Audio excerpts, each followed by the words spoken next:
Prime time ಡಿಬೇಟ್ಗೆ ತಮಗೆಲ್ಲರೂ ಕೂಡ ಸ್ವಾಗತವನ್ನು ಬಯಸ್ತಾ ಇದ್ದೇನೆ. ನಾನು ಕಾರ್ತಿಕ್ ಕುಂದಾರ್. ಇವತ್ತಿನ ವಿಷಯ ಇತ್ತೀಚೆಗೆ ಅನೇಕ ಪ್ರಕರಣಗಳು ಬೆಳಕಿಗೆ ಬಂದಿರುವಂತದ್ದು. ಇತ್ತೀಚೆಗಷ್ಟೇ ಅನುಷಾ ಹೆಗ್ಡೆ ಅನ್ನುವಂತ ಪ್ರಕರಣ ಇಡೀ ರಾಜ್ಯಾದ್ಯಂತ ಸದ್ದು ಮಾಡಿತ್ತು. ಆದರೆ ಈ ಎಲ್ಲ ಪ್ರಕರಣಗಳಿಗೆ ಲವ್ ಜಿಹಾದ್ ಅನ್ನುವಂತ ಹೆಸರನ್ನು ಕೊಡಲಾಗಿತ್ತು. ಈ ಲವ್ ಜಿಹಾದ್ ಅನ್ನುವಂತ ಹೆಸರನ್ನು ನೀಡುವಂಥದ್ದು ಸರಿಯಾ ಅನ್ನುವಂಥ ಪ್ರಶ್ನೆ ಕೂಡ ಇದೆ. ಅದರ ಜೊತೆಲೆ ಅನೇಕ ಪ್ರಶ್ನೆಗಳು ಇವತ್ತೇನು ಟಾಪ್ ಬ್ಯಾಂಡ್ ಅಲ್ಲಿ ನಾವು ನಿಮಗೆ ನೀಡ್ತಾ ಇದ್ದೇವೆ ಅಂತ ಅನೇಕ ಪ್ರಶ್ನೆಗಳನ್ನ ಇವತ್ತು ಚರ್ಚೆ ಮಾಡ್ತೇವೆ. ಇತ್ತೀಚೆಗೆ ಬರ್ತಾ ಇರ್ತಕ್ಕಂಥ ಪ್ರಕರಣಗಳನ್ನ ಲವ್ ಜಿಹಾದ್ ಅಂತ ಕರೆಯಲಾಗ್ತಾ ಇದೆ, ಅಥವಾ ಲವ್ ಜಿಹಾದ್ ಹೆಸರಲ್ಲಿ ಯಾವುದೋ ಒಂದು ಸಮುದಾಯವನ್ನ ಯಾವುದೋ ಒಂದು ಸಮುದಾಯದ ಕಾಲೆಳೆಯುವಂತ ಕೆಲಸವನ್ನ ಮಾಡಲಾಗ್ತಾ ಇದೆಯಾ, ಅಥವಾ ನಿಜಕ್ಕೂ ಲವ್ ಜಿಹಾದ್ ಅನ್ನುವಂತ ಹೆಸರನ್ನ ಯಾರು ಕೊಟ್ಟಿದ್ದು, ಅಥವಾ ಇತ್ತೀಚೆಗೆ ಆಗ್ತಿರುವಂತಹ ಪ್ರಕರಣಗಳು, ಅಥವಾ ಈಗ ಆಗ್ತಿರುವಂತಹ ನೈತಿಕ ಪೊಲೀಸ್ ಗಿರಿಗಳು, ಈ ನೈತಿಕ ಪೊಲೀಸ್ ಗಿರಿಗಳಿಗೆ ಯಾರು ಉತ್ತರವನ್ನ ನೀಡ್ತಾರೆ? ಬಹುಶಃ ಇವತ್ತು ಮುಂಜಾನೆ ಕೂಡ ವಾಟ್ಸ್ಆಪ್ಗಳಲ್ಲಿ ವಿಡಿಯೋಗಳು ಹರಿದಾಡ್ತಾ ಇತ್ತು. ಪುತ್ತೂರಿನಲ್ಲಿ, ಮಂಗಳೂರಿನ ಆಸುಪಾಸಿನಲ್ಲಿ ಈ ರೀತಿಯಾಗಿ ನೈತಿಕ ಪೊಲೀಸ್ ಗಿರಿಗೆ ಯಾರು ಉತ್ತರವನ್ನು ನೀಡ್ತಾರೆ, ಏನು ಇವೆಲ್ಲ ಆಗ್ತಾ ಇದೆ, ಏನಾಗ್ತಾ ಇದೆ ಒಟ್ಟಾರೆ ಹಾಕಿ ಎಲ್ಲ ವಿಚಾರಗಳ ಕುರಿತಾಗಿ ಚರ್ಚೆಯನ್ನು ಮಾಡ್ತೇವೆ. ನಮ್ಮೊಟ್ಟಿಗೆ ಹಿಂದೂ ಜನಜಾಗೃತಿ ಸಮಿತಿಯ ಉಡುಪಿ ಜಿಲ್ಲಾ ಕೋಆರ್ಡಿನೇಟರ್ ಆಗಿರುವಂತಹ ವಿಜಯ್ ಕುಮಾರ್ ಅವರು ನಮ್ಮೊಟ್ಟಿಗೆ ಕಾರ್ಯಕ್ರಮದಲ್ಲಿದ್ದಾರೆ. ಸರ್, ತಮಗೆ ಕಾರ್ಯಕ್ರಮಕ್ಕೆ ಸ್ವಾಗತ. ಅದರ ಜೊತೆಯಲ್ಲೇ ನಮ್ಮೊಟ್ಟಿಗೆ ವಿಶ್ವಗುರು ಭಾರತ ಪರಿಷತ್ತಿನ ಅಂತಾರಾಷ್ಟ್ರೀಯ ಉಪಾಧ್ಯಕ್ಷರು ಮತ್ತು ಕಪಿಲಾಶ್ರಮದ ಶ್ರೀಗಳು ಉತ್ತಿರಾಕಾಶಿ ಮಠದಿಂದ ನಮ್ಮೊಟ್ಟಿಗೆ ನೇರ ಸಂಪರ್ಕದಲ್ಲಿದ್ದಾರೆ. ಸ್ವಾಮೀಜಿ, ತಮಗೂ ಕೂಡ ಕಾರ್ಯಕ್ರಮಕ್ಕೆ ಸ್ವಾಗತ. ಹರಿರಾಮ, ನಮಸ್ತೆ.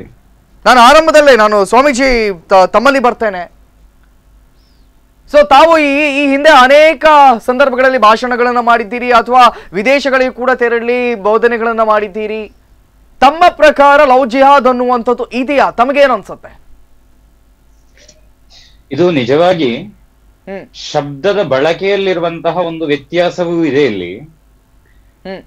ಲವ್ ಜಿಹಾದ್ ಅಂತ ಹೇಳುವ ಬದಲು ಇದನ್ನ ಹೇಟ್ ಜಿಹಾದ್ ಅಂತ ಹೇಳಿ ಪರಿವರ್ತನೆ ಮಾಡಿ ನಾವು ಈ ಶಬ್ದವನ್ನ ಹೇಳಬಹುದು ಅಂತ ನನ್ನ ಭಾವನೆ ಇದೆ.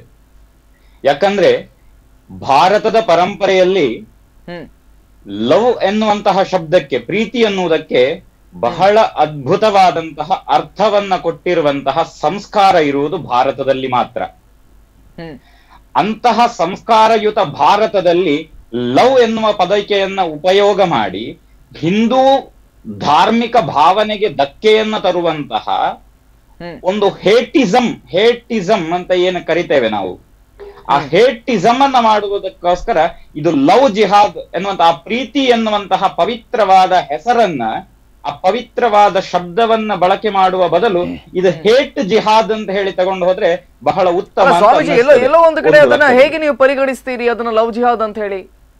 ಇವತ್ತು ಪ್ರೀತಿಗಳು ಮಾಡುದು ತಪ್ಪು ಅಂತ ತಾವು ಹೇಳ್ತಾ ಇದ್ದೀರಾ, ಅಥವಾ ಅನ್ಯ ಧರ್ಮೀಯರು ಪ್ರೀತಿಯನ್ನ ಪರಸ್ಪರ ಒಟ್ಟಾಗುವಂಥದ್ದು ಅಥವಾ ಮದುವೆ ಆಗುವಂಥದ್ದು ಅದು ತಪ್ಪು ಅಂತ ಹೇಳ್ತಾ ಇದ್ದೀರಾ, ಅಥವಾ ಸಹಜವಾಗಿ ಮದುವೆ ಆದ ಬಳಿಕ ಹುಡುಗಿ ಕನ್ವರ್ಟ್ ಆಗ್ತಾಳೆ ಮುಸ್ಲಿಂ ಧರ್ಮಕ್ಕೆ, ಅದರಲ್ಲಿ ಏನಿದೆ ತಪ್ಪು? ಸ್ಪಷ್ಟತೆ ಸಿಗ್ತಾ ಇಲ್ಲ. ಬಹುಶಃ ನನ್ನ ತಮ್ಮಲ್ಲಿ ಇವತ್ತು ಅನ್ಯ ಧರ್ಮಗಳ ನಡುವೆ ಪ್ರೀತಿ ಅನ್ನುವಂಥದ್ದು ಹುಟ್ಟುಕೊಳ್ಳುವಂಥದ್ದು ತಪ್ಪು ಅಂತ ತಾವು ಹೇಳ್ತಾ ಇದ್ದೀರಾ, ಅಥವಾ ಒಂದು ಹೆಣ್ಣು ಪ್ರೀತಿ ಅಂತ ಆದ್ಮೇಲೆ ಹೆಣ್ಣು ಸಹಜವಾಗಿಯೇ ತನ್ನ ಗಂಡನ ಧರ್ಮಕ್ಕೆ ಆಕೆ ಕನ್ವರ್ಟ್ ಆಗ್ತಾಳೆ? ಶಬ್ದವನ್ನ ಹೇಳಿ. ಪ್ರೀತಿ ಎನ್ನುವಂತಹ ಶಬ್ದವನ್ನ ಉಪಯೋಗ ಮಾಡುವಂತಹ ವಿಧಾನ ತಪ್ಪು. ಅದನ್ನ ಅರ್ಥವನ್ನ ಅನುಭವಿಸದೆ ಅರ್ಥದಿಂದಾಗಿ ಧರ್ಮಕ್ಕೋಸ್ಕರ ಧಕ್ಕೆಯನ್ನ ತರಲಿಕ್ಕೆ ಯಾವುದೋ ಒಂದು ಮತೀಯ ಚಿಂತನೆ ಮಾಡುವವರು ಇವತ್ತು ಈ ಧಾರ್ಮಿಕ ಪದವನ್ನ ಅವರ ಹಿತಕ್ಕೋಸ್ಕರ ದೇಶದಲ್ಲಿ ಉಗ್ರವಾದವನ್ನ ಸೃಷ್ಟಿ ಮಾಡುವುದಕ್ಕೋಸ್ಕರವಾಗಿ ಈ ಹೆಸರನ್ನೇ ಉಪಯೋಗ ಮಾಡ್ಕೊಂಡು ಮಾಡ್ತಾ ಇದ್ದಾರೆ ಅನ್ನೋದಕ್ಕೆ ನಾನು ಉಲ್ಲೇಖ ಮಾಡಿದ ಶಬ್ದ ಅದು. ಉಗ್ರವಾದವನ್ನ ಇದೀಗ ಯಾರು ಸೃಷ್ಟಿಸಿದ್ದಾರೆ ಅಂತ ಹೇಳಿ. ಸ್ವಾಮೀಜಿ, ನಾನು ತಮ್ಮ ಹತ್ರ ಬರ್ತೇನೆ. ಅದಕ್ಕಿಂತ ಮೊದಲಿಗೆ ನಾನು ವಿಜಯ್ ಕುಮಾರ್ ಅವರಲ್ಲಿ, ಸರಿ, ಈ ಲವ್ ಜಿಹಾದ್ ಅನ್ನುವಂಥದ್ದು, ಈ ಲವ್ ಜಿಹಾದ್ನ ಹೆಸರಲ್ಲಿ ನೈತಿಕ ಪೊಲೀಸ್ ಗಿರಿಯನ್ನು ಮಾಡುವಂಥದ್ದು ಎಷ್ಟರ ಮಟ್ಟಿಗೆ ಸರಿ? ಇವತ್ತು ಪ್ರೇಮಿಗಳನ್ನ ಕಂಡ ಕೂಡಲೇ ಇಲ್ಲ ನೀನು ಮುಸ್ಲಿಮಾ, ನೀನು ಹಿಂದುವಾ ಅಂತ ಕೇಳುವಂಥದ್ದು, ಪರೀಕ್ಷೆಯನ್ನು ಮಾಡುವಂಥದ್ದು, ಅವ್ರ ಮೇಲೆ ಥಳಿಸುವಂಥದ್ದು, ಏನ್ ಆಗ್ತಾ ಇದೆ ಇವತ್ತು ಸಂಘಟನೆಗಳ ಹೆಸರಲ್ಲಿ ಅಂತ ಹೇಳಿ? ಒಂದು ಮುಖ್ಯವಾಗಿ ಈಗ ಸ್ವಾಮೀಜಿಯವರು ಪ್ರಸ್ತಾಪ ಮಾಡಿದ ಹಾಗೆ ಈ ಲವ್ ಜಿಹಾದ್ ಹೇಳುವಂಥದ್ದು ಇದು ಒಂದು ನಮ್ಮ ಧರ್ಮದ ಮತ್ತೆ ರಾಷ್ಟ್ರದ ವಿರುದ್ಧ ಒಂದು ಯುದ್ಧ ಸಾರುವಂತಹ ಒಂದು ಷಡ್ಯಂತ್ರ ಅಂತ ಹೇಳ್ಬೋದು. How can you say that? So ಹೇಗೆ ಅದು ರಾಷ್ಟ್ರೀಯದ, ನಾನು ಈ ಹಿಂದಿನ ಅನೇಕ ಚರ್ಚೆಗಳಲ್ಲಿ ಕೂಡ ಅಬ್ಸರ್ವ್ ಮಾಡಿದ್ದೇನೆ, ಲವ್ ಜಿಹಾದ್ ಅಂತ ಹೇಳಿದ್ರೆ ಅದು ರಾಷ್ಟ್ರೀಯಕ್ಕೆ ಮಾರಕ ಅಥವಾ ನಮ್ಮ ವಿರುದ್ಧವಾಗಿರುವಂತಹ ಷಡ್ಯಂತ್ರ ಅಂತ ತಾವು ಹೇಳ್ತೀರಿ. ಹೇಗೆ ಅದು ಷಡ್ಯಂತ್ರ? ಇದು ನಾವು ಈಗ ಸ್ವಾಮೀಜಿಗಳು ಪ್ರಸ್ತಾಪ ಮಾಡಿದ್ರು, ಈ ಪ್ರೇಮ ಈಗ ನೀವು ಪ್ರಸ್ತಾಪ ಮಾಡಿದಾಗೆ ಲವ್ ಜಿಹಾದ್ ಪ್ರೇಮಿಸಿ ಮದುವೆ ಆಗೋದ್ರಲ್ಲಿ ತಪ್ಪೇನಿಲ್ಲ, ನಾವು ಕೂಡ ಯಾವುದಕ್ಕೂ ಅದಕ್ಕೆ ವಿರೋಧ ಇಲ್ಲ. ಆದರೆ ಈ ಒಂದು ಪ್ರಕರಣದಲ್ಲಿ ಲಕ್ಷಾಂತರ ಹೆಣ್ಣು ಮಕ್ಕಳು ಇವತ್ತು ನಮ್ಮ ಹಿಂದೂ ಧರ್ಮದ ಹೆಣ್ಣು ಮಕ್ಕಳು ಮೋಸದಿಂದ ಅವರ ಬಲೆಗೆ ಬಿದ್ದಿದ್ದಾರೆ ಅವರು. ಆದ್ದರಿಂದ ಅವರ ಮುಂದಿನ ಸ್ಥಿತಿ ಎಲ್ಲ ಪ್ರತ್ಯಕ್ಷವಾಗಿ ನಾವು ದಾಖಲೆ ಸಮೇತ ನಾವು ಕೊಡ್ತಾ ಇದ್ದೇವೆ, ಇದರಲ್ಲಿದೆ. ಅದರಿಂದ ಇವತ್ತು ಕೇವಲ ಇದು ಪ್ರೇಮ ವಿವಾಹ ಅಲ್ಲ, ಮೋಸದಿಂದ ಪ್ರೇಮದ ಬಲೆಗೆ ಸಿಲುಕಿಸಿ ನಮ್ಮ ಹಿಂದೂ ಹೆಣ್ಣು ಮಕ್ಕಳನ್ನು, ಲಕ್ಷಾಂತರ ಹೆಣ್ಣು ಮಕ್ಕಳನ್ನು, ಅವರ ಜೀವನವನ್ನು ಹಾಳು ಮಾಡುವಂತ ಒಂದು ವ್ಯವಸ್ಥೆ. ಎಷ್ಟೋ ಹೆಣ್ಣು ಮಕ್ಕಳು ಮುಸ್ಲಿಂ ಧರ್ಮದಿಂದ ಕೂಡ ಹಿಂದೂ ಧರ್ಮಕ್ಕೆ ಮದುವೆ ಆದವರು ಅಂತ ಉದಾಹರಣೆಗಳನ್ನು ಇಲ್ಲಿ ಕೊಡಿ, ನಾವು ಹೇಳ್ತೀವಿ. ನಾವು ಅದು ನಿಜವಾದ ಒಂದು ವೇಳೆ ಏನಾದ್ರೂ ಆಗಿದ್ರು ಕೂಡ ಅದು ನಿಜವಾದ ಇದುವರೆಗೆ ಆ ರೀತಿ ಆಗ್ಲೇ ಇಲ್ಲ ಅಂತ ಹೇಳ್ತೀವಿ. ಆಗ್ಲೇ ಇಲ್ಲ ಅಂತ ಹೇಳುದಿಲ್ಲ. ಅದು ಏನಾದ್ರೂ ಆಗಿದ್ರು ಕೂಡ ಅದು ನಿಜವಾಗಿ ಈಗ ಸ್ವಾಮೀಜಿಗಳು ಪ್ರಸ್ತಾಪ ಮಾಡಿದಾಗೆ ಅದು ಪ್ರೇಮ ವಿವಾಹ ಇರ್ಬೋದು. ಯಾರನ್ನು ಕೂಡ ಇವತ್ತು ಒಂದು ಮುಸಲ್ಮಾನ ಹುಡುಗಿಯನ್ನು ಇಲ್ಲಿ ಹಿಂದೂ ಧರ್ಮಕ್ಕೆ ತಂದು ಭಯೋತ್ಪಾದನೆಗೆ ಸೃಷ್ಟಿ ಮಾಡುವಂಥದ್ದು ಇರ್ಬೋದು, ಅಥವಾ ವೇಷವಾಟಿಕೆಗೆ ಮಾರಾಟ ಮಾಡಿದ್ದಂತ ಇರ್ಬೋದು, ಅಥವಾ ಆತ್ಮಹತ್ಯೆ ದಾಳಿಗೆ ಇದನ್ನು ಜೋಡಿಸಿಕೊಂಡದ್ದು ಇವತ್ತಿನವರೆಗಿಲ್ಲ. ಅವರು ನಿಜವಾದ ಒಂದು ಜೀವನವನ್ನು ಇವತ್ತು ನಡೆಸುವಂಥದ್ದನ್ನು ನಾವು ನೋಡ್ತಾ ಇರ್ಬೋದು. ಅದಕ್ಕೆ ಅವರು ಮುಸಲ್ಮಾನ ಹುಡುಗಿ ಅಂತ ಧರ್ಮದಲ್ಲಿ ಕೂಡ ಅನೇಕರು ಇವತ್ತು ಯಾವುದಕ್ಕೂ ನಾವು ಈ ವಿಷಯ ಲವ್ ಜಿಹಾದ್ ಅಂತೇಳಿ ಇದು ಇಷ್ಟೆಲ್ಲ ನಾವು ಹೇಳುವಂಥದ್ದಲ್ಲ. ಇದು ಸುಪ್ರೀಂ ಕೋರ್ಟ್, ಹೈಕೋರ್ಟ್, ಇಡೀ ಎಲ್ಲಾ ವ್ಯವಸ್ಥೆಗಳು, ಎಲ್ಲಾ ಸರ್ಕಾರಗಳು ಇವತ್ತು ಹೇಳ್ತಾ ಇದೆ. ಇದು ಕೇವಲ ಸಾಮಾನ್ಯ ವ್ಯಕ್ತಿಗಳು ಇದಕ್ಕೆ ಬಲಿ ಬೀಳ್ತಾ ಇಲ್ಲ. ದೊಡ್ಡ ಯಾವ ಸಂವಿಧಾನದಲ್ಲೂ ಕೂಡ ಪ್ರೀತಿ ಮಾಡುದು ತಪ್ಪು ಅಂತ ಎಲ್ಲೂ ಕೂಡ ಹೇಳಿಲ್ಲ. ಕೇವಲ ಹಿಂದೂ ಸಂಘಟನೆಗಳು ಮಾತ್ರ ಹೇಳ್ತಾ ಇವೆ ಅನ್ನುವಂತ ಪ್ರಶ್ನೆ, ಅದು ಭ್ರಮೆ ನಿಮ್ದು. ಇದು ಕೇವಲ ಹಿಂದೂಗಳು, ಈ ಹಿಂದೂ ಸಂಘಟನೆಗಳು, RSS ಇರ್ಬೋದು, ಸಂಘ ಪರಿವಾರ ಸಂಘಟನೆಗಳಿರ್ಬೋದು, ಅಥವಾ ಹಿಂದೂ ಸಂಘಟನೆಗಳಿರ್ಬೋದು, ಇದು ಒಂದು ನಿಮ್ಮ ಒಂದು ಕಟ್ಟುಕತೆ ಅಂಥದ್ದು. ಇದು ಎಲ್ಲಿ ನಡೀತಾ ಇಲ್ಲ ಅಂತ ಹೇಳ್ತಾರಲ್ಲ, ಅದಕ್ಕೆ ಇವತ್ತು ನಡೆಯುವಂತಹ ಕೆಲವು ಉದಾಹರಣೆಗಳನ್ನು ಕೊಡ್ತೇವೆ. ಇದೇ ಉದಾಹರಣೆಗಳನ್ನು ನಾನು ಸ್ವಾಮೀಜಿ ಹತ್ರ ನಾನು ಕೇಳ್ತೇನೆ. ಕಪಿಲಾಶ್ರಮದ ಶ್ರೀಗಳು ಉತ್ತರ ಕಾಶಿನ ಮಟ್ಟಿಗೆ ನೇರ ಸಂಪರ್ಕದಲ್ಲಿ ಏನಿದ್ದಾರೆ. ಸ್ವಾಮೀಜಿ, ತಮ್ಮಲ್ಲಿ ಪ್ರಶ್ನೆಯನ್ನ ಕೇಳಿಕ್ಕೆ ಇಷ್ಟಪಡ್ತೇನೆ. ಇವತ್ತು ಅನೇಕರು ಅಥವಾ ಹಿಂದೂ ಧರ್ಮದಲ್ಲಿ ಕೂಡ ಇಂತಹ ಪ್ರಕರಣಗಳಾಗ್ತವೆ, ಪ್ರೀತಿಯಾಗಿ ಮದುವೆ ಆಗುವಂಥದ್ದು, ಆ ಬಳಿಕ ಗಂಡ ಮೋಸ ಮಾಡುವಂಥ ಪ್ರಕರಣಗಳಾಗ್ತವೆ, ಅಥವಾ ಮೋಸ ಮಾಡಿದ ಒಂದೆರಡು ಪ್ರಕರಣಗಳ ಮಾತ್ರಕ್ಕೆ ಅದನ್ನು ಲವ್ ಜಿಹಾದ್ ಅಂತ ಪರಿಗಣಿಸಿ, ಅಥವಾ ಈ ಹಿಂದೆ ಒಂದು ಮಾಧ್ಯಮವನ್ನು ನಡೆಸಿದಂಥ ಸ್ಟ್ರಿಂಗ್ ಆಪರೇಷನ್ ನಲ್ಲಿ ಜಗದೀಶ್ ಶಣವಾರ್ ಅವರು ಒಪ್ಕೊಂಡಿದ್ರು, ಇಲ್ಲ ಲವ್ ಜಿಹಾದ್ ಅನ್ನುವಂಥ ಹೆಸರನ್ನ ಸೃಷ್ಟಿ ಮಾಡಿದ್ದು ಅಂತ ಹೇಳಿ. ಇದೆಲ್ಲ ಸತ್ಯವಾ ಏನು ಅಂತ ಹೇಳಿ?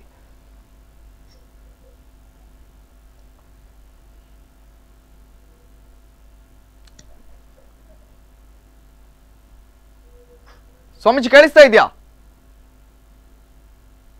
ಹೇಳಿ.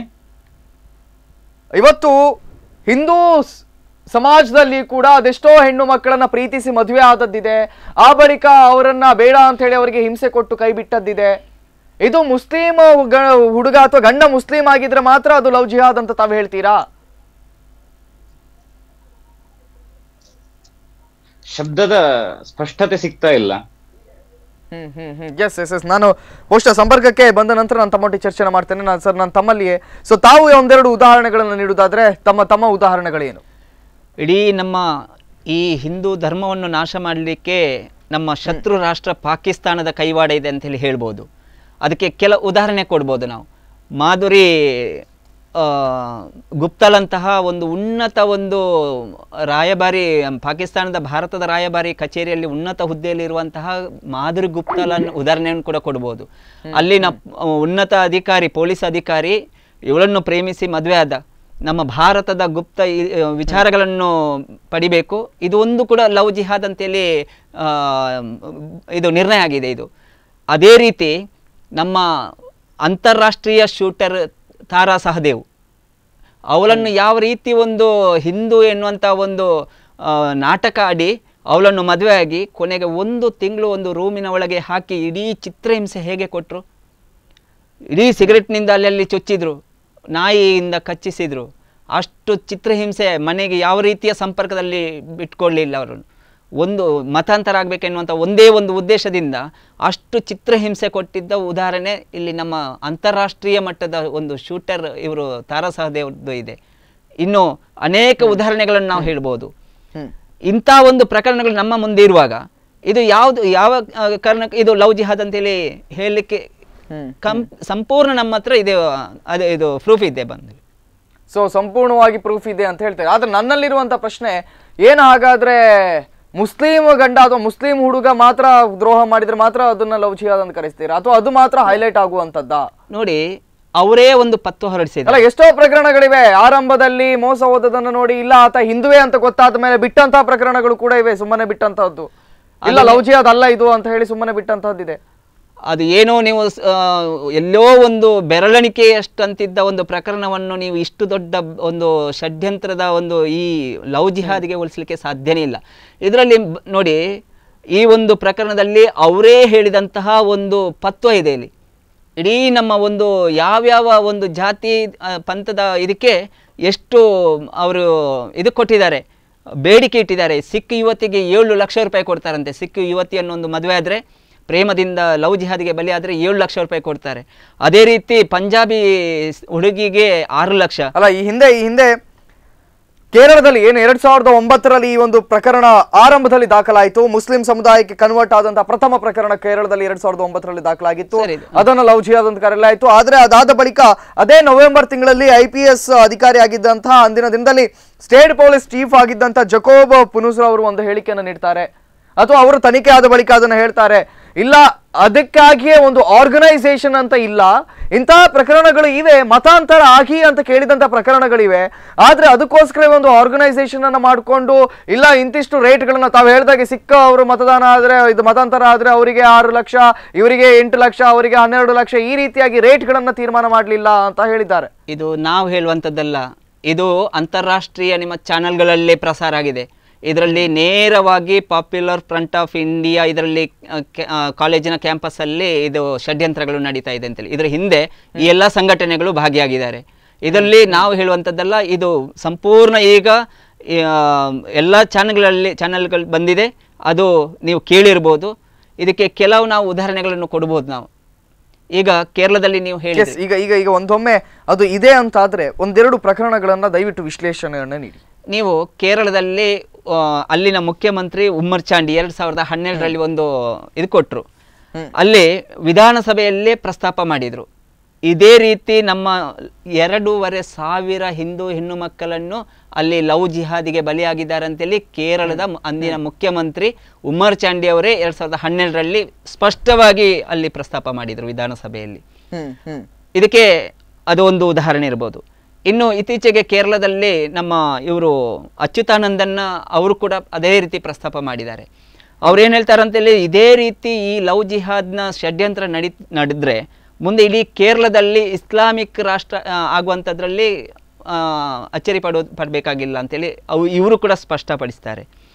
ಅಷ್ಟೇ ಅಲ್ಲ, ಇವತ್ತು ಕೇರಳದ ಉಚ್ಚ ನ್ಯಾಯಾಲಯದಲ್ಲೇ ಒಬ್ಬರು ನ್ಯಾಯಾಧೀಶರು ಜೋಸೆಫ್ ರವರು ಕೂಡ ನಮ್ಮ ಕೇರಳದಲ್ಲಿ ನಾನು ತಮ್ಮೊಟ್ಟಿಗೆ ಈ ಅಂಕಿಅಂಶಗಳನ್ನು ಮತ್ತೆ ಕೂಡ ಮುಂದುವರಿಸ್ತೇನೆ. ಅದ್ರ ಜೊತೆಯಲ್ಲೇ ಈಗ ಮತ್ತೊಮ್ಮೆ ನಮ್ಮೊಟ್ಟಿಗೆ ಉತ್ತರ ಕಾಶಿಯಿಂದ ಕಪಿಲಾಶ್ರಮದ ಸ್ವಾಮೀಜಿಗಳು ನಮ್ಮೊಟ್ಟಿಗೆ ನೇರ ಸಂಪರ್ಕದಲ್ಲಿದ್ದಾರೆ. ಸ್ವಾಮೀಜಿ, ಮತ್ತೆ ಕಾರ್ಯಕ್ರಮಕ್ಕೆ ತಮಗೆ ಸ್ವಾಗತವನ್ನು ಬಯಸ್ತಾ ಇದ್ದೇನೆ. ಸೊ ಈಗ ಇರುವಂತಹ ಪ್ರಶ್ನೆ, ಯಾಕೆ ಇದನ್ನ ಕೇವಲ ಇವತ್ತು ಒಂದೊಮ್ಮೆ ಹಿಂದೂ ಹುಡುಗಿಯರ ಮನಸ್ಥಿತಿಗಳನ್ನ ಅರ್ಥ ಮಾಡಿಕೊಂಡು ಅವರಿಗೆ ಒಂದು ಜೀವನವನ್ನು ನೀಡುವಂತ ಉದ್ದೇಶ ಇದ್ರೆ ಯಾಕೆ ಕೇವಲ ಮುಸಲ್ಮಾನರಿಗೆ ಮತಾಂತರವಾಗಿರುವಂತಹ ಹೆಣ್ಣುಗಳಿಗೆ ಮಾತ್ರ ನ್ಯಾಯ ಕೊಡಿಸಲಾಗ್ತಾ ಇದೆ, ಅಥವಾ ಹಿಂದೂ ಧರ್ಮದಲ್ಲಿ ಕೂಡ ಅಂತಹ ಪ್ರಕರಣಗಳಾದದ್ದಿವೆ, ಅದನ್ನ ಯಾಕೆ ಹೈಲೈಟ್ ಮಾಡ್ತಾ ಇಲ್ಲ ಅನ್ನುವಂತ ಪ್ರಶ್ನೆ ಬರ್ತಾ ಇದೆ ಜನರಿಂದ. ತಾವೇನ್ ಹೇಳ್ತೀರಿ? ಇಲ್ಲ, ಖಂಡಿತವಾಗಿಯೂ ಇದು ತಪ್ಪು ಭಾವನೆ. ಇದು ತಪ್ಪು ಭಾವನೆ. ಆತರ ಖಂಡಿತವಾಗಿಯೂ ನಿಜವಾದ ಪ್ರೇಮ ಇರುವಲ್ಲಿ ಯಾವುದೇ ರೀತಿಯಾದಂತಹ ಗೊಂದಲಗಳು ಬರುವುದಿಲ್ಲ. ಅದಕ್ಕೆ ಇತಿಹಾಸವಾಗಿ ನಮ್ಮ ಪುರಾಣಗಳು, ಶಾಸ್ತ್ರಗಳು ಬಹಳಷ್ಟು ತೋರಿಸ್ತಾ ಇದೆ. ನಮ್ಮ ಪುರಾಣ ಇತಿಹಾಸಕ್ಕೆ ಇರುವಷ್ಟು ಪೌರಾಣಿಕತೆ ಬೇರೆ ಯಾವುದೇ ಭಾಗದಲ್ಲಿ, ಯಾವುದೇ ಪುಸ್ತಕಗಳಲ್ಲಿ, ಪೌರಾಣಿಕಗಳಲ್ಲಿ ಇಲ್ಲ. ಅಷ್ಟು ಇತಿಹಾಸವನ್ನ ಇರುವಂತ ಸಂಪ್ರದಾಯ ಹೊಂದಿರುವಂತದ್ದು ನಮ್ಮ ಹಿಂದೂ ಸಂಸ್ಕಾರದಲ್ಲಿ.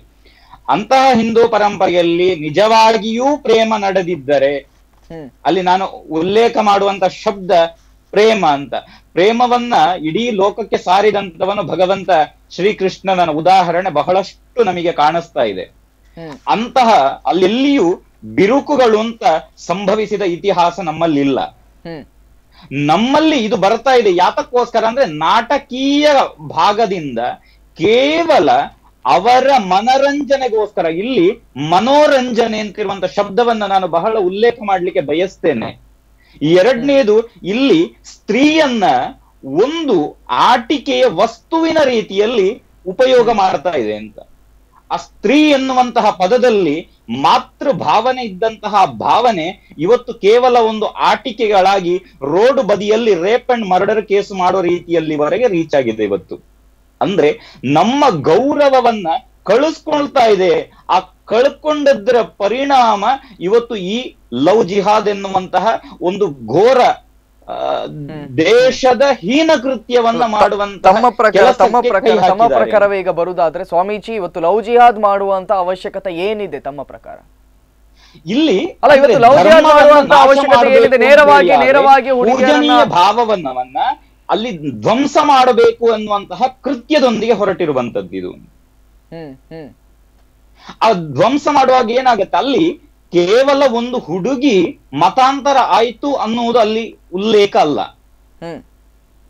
ಅಲ್ಲಿ ಇರುವಂತದ್ದು ಏನು ಅಂದ್ರೆ, ಮುಂದೆ ಹುಟ್ಟುವ ಮಕ್ಕಳು, ಆ ಮಕ್ಕಳನ್ನ ಯಾವುದಕ್ಕೋಸ್ಕರ ಬಳಸ್ತಾರೆ, ಮತ್ತೆ ಪುನಃ ಅದೇ ಹೀನ ಕೃತ್ಯವನ್ನ ಮಾಡುವಂತಹ ಒಂದು ಸಮಾಜ ದ್ರೋಹ, ಸಮಾಜ ಕಂಟಕ ಕೆಲಸವನ್ನ ಮಾಡುವಂತಹ ಒಬ್ಬ ವ್ಯಕ್ತಿಯನ್ನಾಗಿ ಅಲ್ಲಿ ಪರಿಣಮಿಸ್ತಾರೆ. ಈ ಪರಿಣಾಮದ ಹಿಂದೆ ಇರುವಂತಹ ಘೋರ ಕೃತ್ಯ ಇವತ್ತಿಗಲ್ಲ, ಅದು 10 ವರ್ಷದ ನಂತರದ ನಮ್ಮ ಭಾರತದ ಭವಿಷ್ಯಕ್ಕೆ ತೊಂದರೆಯಾಗುವಂತಹ ಕೃತ್ಯವನ್ನ ಜಿಹಾದ್ ಎನ್ನುವಂತಹ ಹಾಗಾದ್ರೆ let me make it clear. ನೀವು ಹೇಳ್ತಾ ಇರುವ ಪ್ರಕಾರವಾಗಿ ಒಂದು ಪ್ರೀತಿಯನ್ನ ಮಾಡುವಂತದ್ದು ತಪ್ಪು, ಅನ್ಯ ಧರ್ಮಗಳ ನಡುವೆ ಪ್ರೀತಿ ಆಗುವುದಂತೂ ದೊಡ್ಡ ತಪ್ಪು. ಇಲ್ಲ ಆ ರೀತಿ ಹೇಳ್ತಾ ಇದ್ದೀನಿ ನಾವು. ಹಾಗಾದ್ರೆ ನೈತಿಕ ಪೊಲೀಸ್ ಗಿರಿಯನ್ನ ಎಷ್ಟು ಬೇಕಾದ್ರೂ ಮಾಡಬಹುದು, ಲವರ್ಸ್ ಗಳನ್ನ ಹಿಡಿಬಹುದು, ಅವರಿಗೆ ಬಡಿಬಹುದು, ಅವರಿಗೆ ಬೆದರಿಕೆಯನ್ನ ಹಾಕಬಹುದು, ಆದ್ರೆ ಅನ್ಯ ಧರ್ಮೀಯ ನಡುವೆಯಲ್ಲಿ ಪ್ರೀತಿ ಆಗಬಾರ್ದು ಅಂತ ತಾವು ಹೇಳ್ತಾ ಇದ್ದೀರಿ.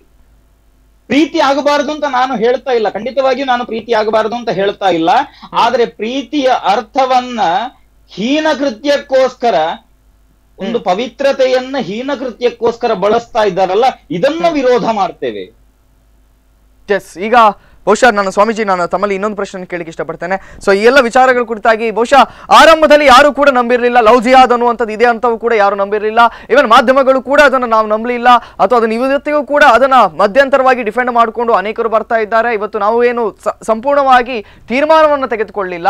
ಆದ್ರೆ ಇತ್ತೀಚೆಗೆ ಬರ್ತಾ ಇರುವಂತಹ ಪ್ರಕರಣಗಳು, ಬಹುಶಃ ಮೊನ್ನೆ ಇತ್ತೀಚೆಗಷ್ಟೇ ಮಂಗಳೂರಿನಲ್ಲಿ ಗಾಂಜಾವನ್ನು ಮಾರಾಟಗಾರವೋರ್ವ ಪ್ರೀತಿಯ ಹೆಸರಿನಲ್ಲಿ ಆಕೆಯನ್ನ ಕದ್ದೊಯ್ದು ಅಥವಾ ಓಡಿಸಿಕೊಂಡು ಹೋಗುವಂತ ಪ್ರಯತ್ನವನ್ನ ಮಾಡ್ದ. ಅದ್ರ ಜೊತೆಯಲ್ಲಿ ಅನುಷಾ ಹೆಗ್ಡೆ ಅನ್ನುವಂಥ ಪ್ರಯತ್ನವನ್ನ ಅನುಷಾ ಹೆಗ್ಡೆ ಆ ಪ್ರಕರಣದಲ್ಲಿ ಕೂಡ ಇತ್ತೀಚೆಗಷ್ಟೇ ಬೆಳಕು ಬಂದಂತಹ ಪ್ರಕರಣದಲ್ಲಿ ಕೂಡ ಅದೇ ರೀತಿ ಆಗಿದೆ. ಕೇರಳದಲ್ಲಿ, ಮುಖ್ಯವಾಗಿ ಕೇರಳದಲ್ಲಿ ಇದು ಆರಂಭವಾಗ್ತಾ ಇದೆ ಅನ್ನುವಂಥ ಮಾತುಗಳಿವೆ. ತಾವು ಕೇರಳ ಭಾಗದಲ್ಲಿ ಕೂಡ ಸಂಚಾರವನ್ನ ಮಾಡಿದ್ದೀರಿ ಸ್ವಾಮೀಜಿ, ತಾವೇನು ಹೇಳಲಿಕ್ಕೆ ಇಷ್ಟಪಡ್ತೀರಿ? ಕೇರಳದ ಭಾಗಗಳಲ್ಲಿ ಆಗ್ತಾ ಇರುವಂತದ್ದು ಹೌದೋ ಅಲ್ವೋ, ಒಂದು ಕ್ರಿಸ್ಟಲ್ ಕ್ಲಿಯರ್ ಆಗಿ ಹೇಳುವುದಾದ್ರೆ? ಖಂಡಿತವಾಗಿಯೂ ನಡೀತಾ ಇದೆ. ಕೇರಳದಲ್ಲೇ ಶುರುವಾಗಿರುವಂತದ್ದು ಇದು. ಕೇರಳದಲ್ಲಿ ಶುರುವಾಗಿರುವಂತದ್ದು ಈಗ ದೇಶವ್ಯಾಪಿ ಅದು ಹೊರಚಿಮ್ಮತಾ ಇದೆ. ಆದ್ರೆ ದುರಾದೃಷ್ಟ ಏನು ಅಂದ್ರೆ, ಅತಿ ಹೆಚ್ಚು ನಡೀತಾ ಇರುವಂತದ್ದು ನಮ್ಮ ದಕ್ಷಿಣ ಕನ್ನಡ, ಉಡುಪಿ, ಉತ್ತರ ಕನ್ನಡ ಎನ್ನುವ ಕಾಸರಗೋಡು, ಇಷ್ಟು ಭಾಗಗಳಲ್ಲಿ ಅತಿ ಹೆಚ್ಚಿನ ಸಂಖ್ಯೆಯಲ್ಲಿ ನಡೀತಾ ಇದೆ ಇದು. ಎಸ್, ಇದರ ಜೊತೆಯಲ್ಲಿ ನಾನು ತಮ್ಮಿಬ್ಬರಲ್ಲಿ ಕೂಡ ಪ್ರಶ್ನೆಯನ್ನ ಕೇಳಲಿಕ್ಕೆ ಇಷ್ಟಪಡ್ತೇನೆ, ಸ್ವಾಮೀಜಿ ಅವರಲ್ಲಿ ಮತ್ತು ವಿಜಯ್ ಕುಮಾರ್ ಅವರಲ್ಲಿ. ಈಗ ಇನ್ನೊಂದು ಆಯಾಮ ಹುಟ್ಟುಕೊಂಡಿವೆ. ಏನು ಅಂತ ಕೇಳಿದ್ರೆ 2018ರ ಕರ್ನಾಟಕ ಎಲೆಕ್ಷನ್ ಸನ್ನಿಹಿತವಾಗಿದೆ. ಹಾಗಾಗಿ ಈಗ ಎಲ್ಲ ಸಂಘಟನೆಗಳಿಗೆ ಲವ್ ಜಿಹಾದ್ ಅನ್ನುವಂಥದ್ದು ಕಾಣಿಸ್ತಾ ಇದೆ. ಇದುವರೆಗೆ ಪತ್ತೇ ಇರಲಿಲ್ಲ, ಯಾವುದೇ ಪ್ರಕರಣಗಳು ಕೂಡ ಅಷ್ಟಾಗಿ ಬೆಳಕಿಗೆ ಬರ್ತಾ ಇರಲಿಲ್ಲ.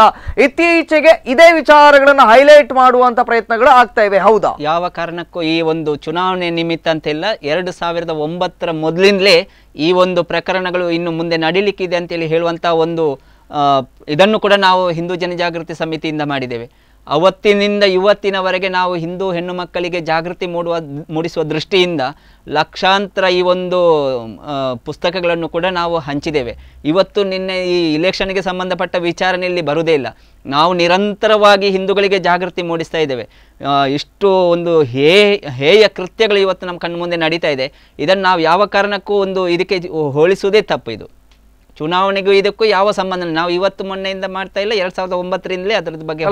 ಮೊನ್ನೆಯಷ್ಟೇ ಒಂದು ಪ್ರಕರಣ ಆಯಿತು, ಒಂದು 9ನೇ ತರಗತಿ ವಿದ್ಯಾರ್ಥಿನಿಯ ಮೇಲೆ ಅಮಾನುಷವಾಗಿ ಅತ್ಯಾಚಾರವನ್ನು ಮಾಡಲಾಯಿತು. ಅದನ್ನ ಲವ್ ಜಿಹಾದ್ ಅಂತ ಕರಿತೀರಾ? ನಮ್ಗೆ ಅದ್ರ ಎಲ್ಲಾ ಪ್ರಕರಣಗಳ ಇದಕ್ಕೆ ನಾವು ಹಿಂದೂಗಳು ಯಾವಾಗ ಇಂತಹ ಪ್ರಕರಣಗಳು ಮಾಡ್ತಾರೆ ಅದು ಲವ್ ಜಿಹಾದ್ ಆಗುದಿಲ್ಲ ಅಂತ? ಅದು ತಪ್ಪು ಮಾಡಿದ್ರೆ, ಯಾರು ತಪ್ಪು ಮಾಡಿದ್ರು, ಹಿಂದೂ ತಪ್ಪು ಮಾಡಿದ್ರು ಅದು ತಪ್ಪೇ.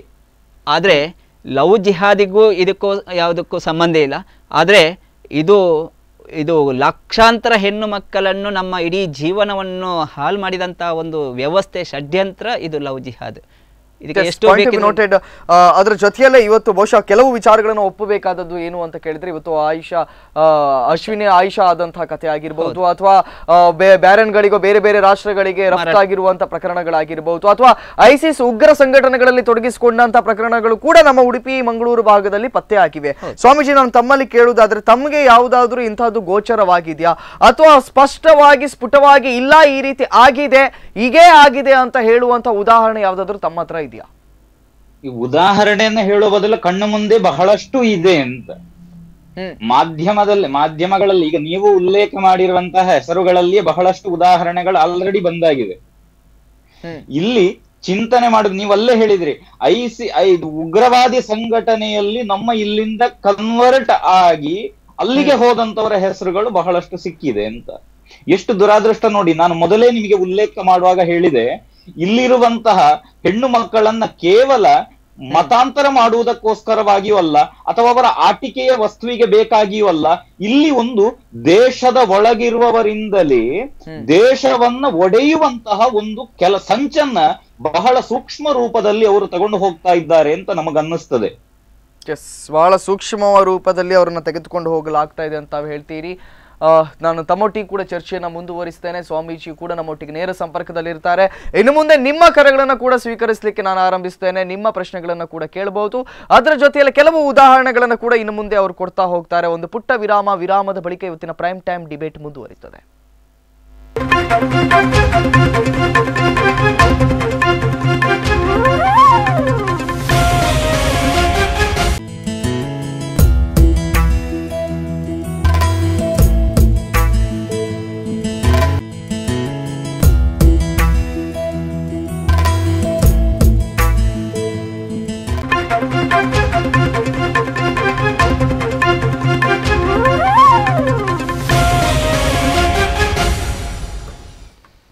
ವಿರಾಮದ ಬಳಿಕ ಪ್ರೈಮ್ ಟೈಮ್ ಡಿಬೇಟ್ಗೆ ಮತ್ತೊಮ್ಮೆ ತಮ್ಗೆಲ್ಲರೂ ಕೂಡ ಸ್ವಾಗತವನ್ನು ಬಯಸ್ತಾ ಇದ್ದೇನೆ. ಇತ್ತೀಚೆಗೆ ಕರ್ನಾಟಕದಲ್ಲಿ ಆಗ್ತಾ ಇರುವಂತಹ ಪ್ರಕರಣಗಳು ಎಲ್ಲೋ ಒಂದು ಕಡೆ ಲವ್ ಜಿಹಾದ್ ಅನ್ನುವಂಥದ್ದು ಸತ್ಯವಾಗಿ ಇದೆಯಾ ಅನ್ನುವಂಥ ಪ್ರಶ್ನೆಯನ್ನು ಮೂಡಿಸ್ತಾ ಇದೆ. ಅದರ ಜೊತೆಯಲ್ಲೇ ಕೆಲವು ಕಡೆಗಳಲ್ಲಿ ಪ್ರೇಮಿಗಳನ್ನ ಹಿಡಿಯುವಂತ ಪ್ರಯತ್ನವೂ ಕೂಡ ಆಗ್ತಾ ಇದೆ. ಆದ್ರೆ ಅಚ್ಚರಿ ಎನ್ನುವಂತೆ ಇವೆಲ್ಲ ವಿಚಾರಗಳು ಕೂಡ ಸತ್ಯವಾಗ್ತಾ ಇರುವಂತದ್ದು. ಇತ್ತೀಚೆಗಷ್ಟೇ ಸ್ಪಂದನ ವಾಹಿನಿಯಲ್ಲಿ ನಾವು ನಿಮಗೆ ತೋರಿಸಿದ್ವಿ ಅನುಷಾ ಹೆಗ್ಡೆ ಅನ್ನುವಂತ ಕುವರಿಯ ಕಥೆಯನ್ನು ತೋರಿಸಿದ್ವಿ.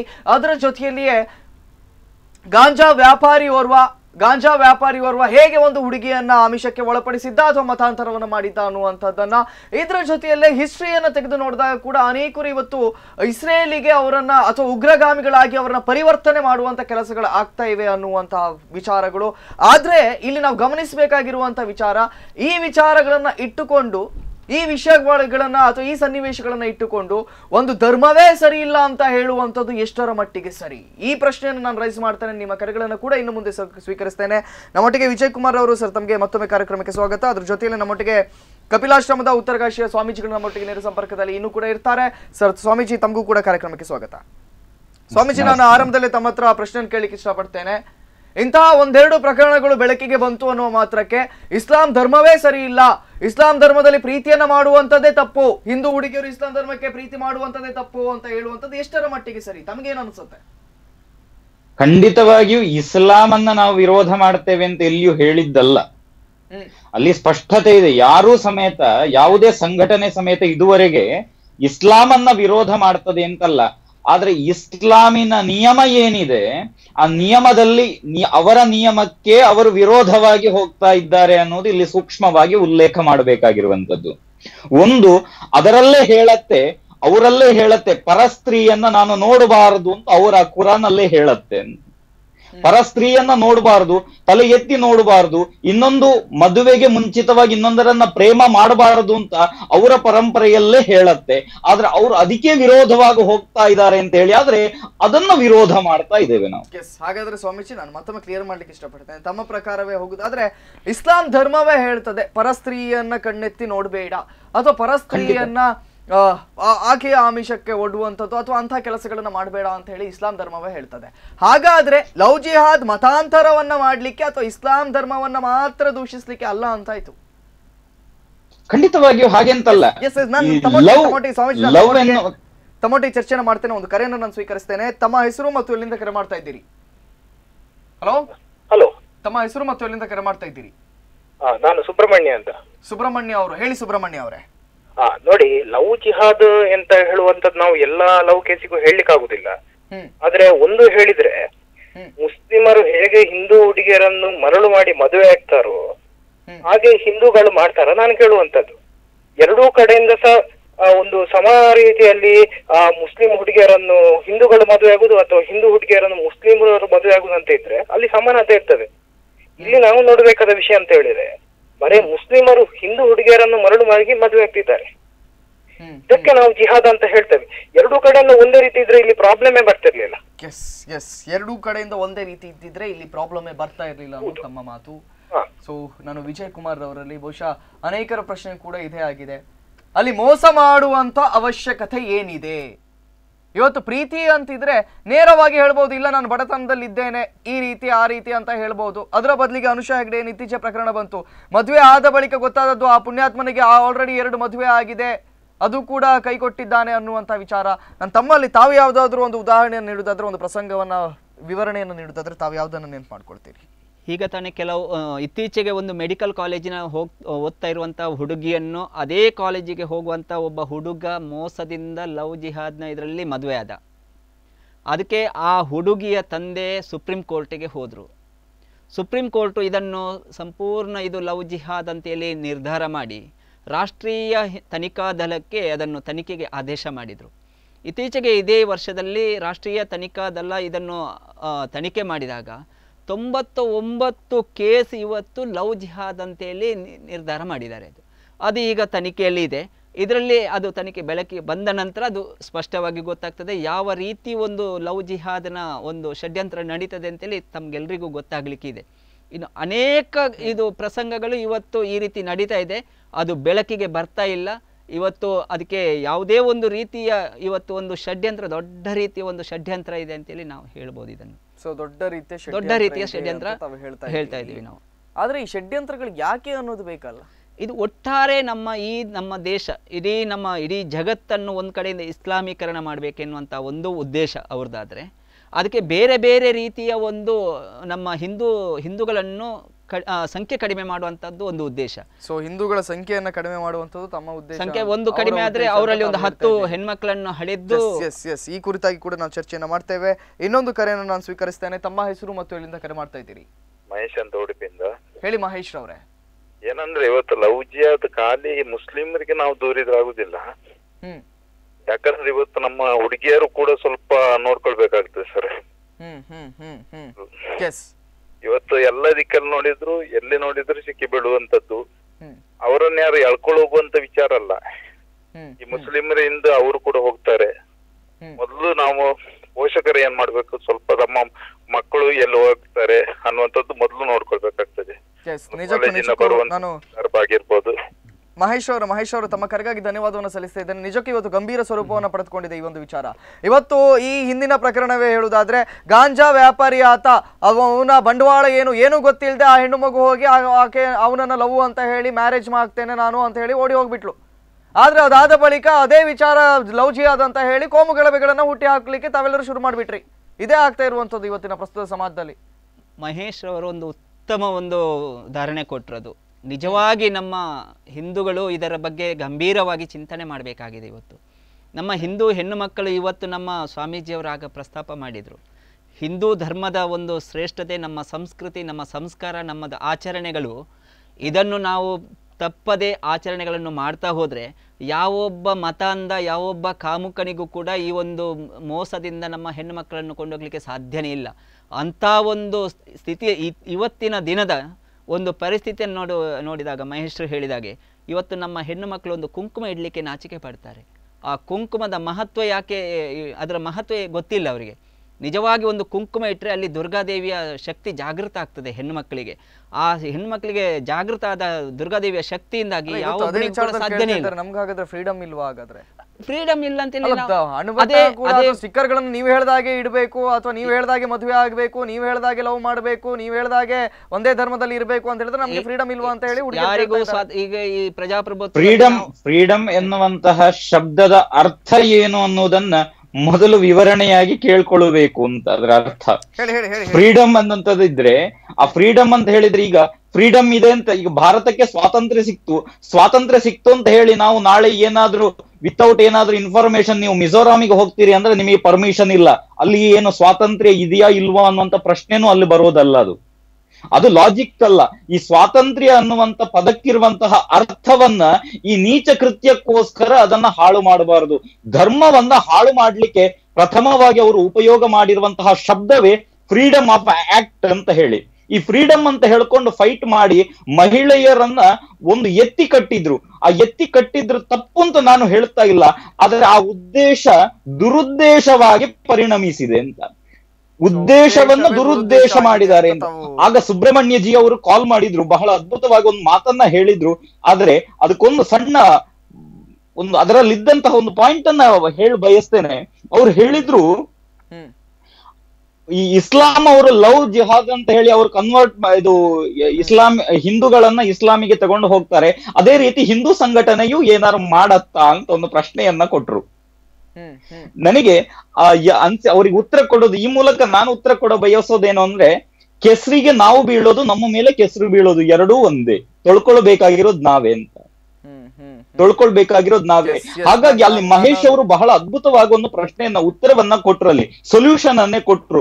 ಏನು ಅಂತ ಹೇಳಿದ್ರು, ನಮ್ಮವರು ಸಂಸ್ಕಾರವನ್ನ ಮರೆತಿರುವಂತದ್ದೇ ಇದಕ್ಕೆ ಬಂದಿರುವ ತೊಂದರೆ ಅಂತ.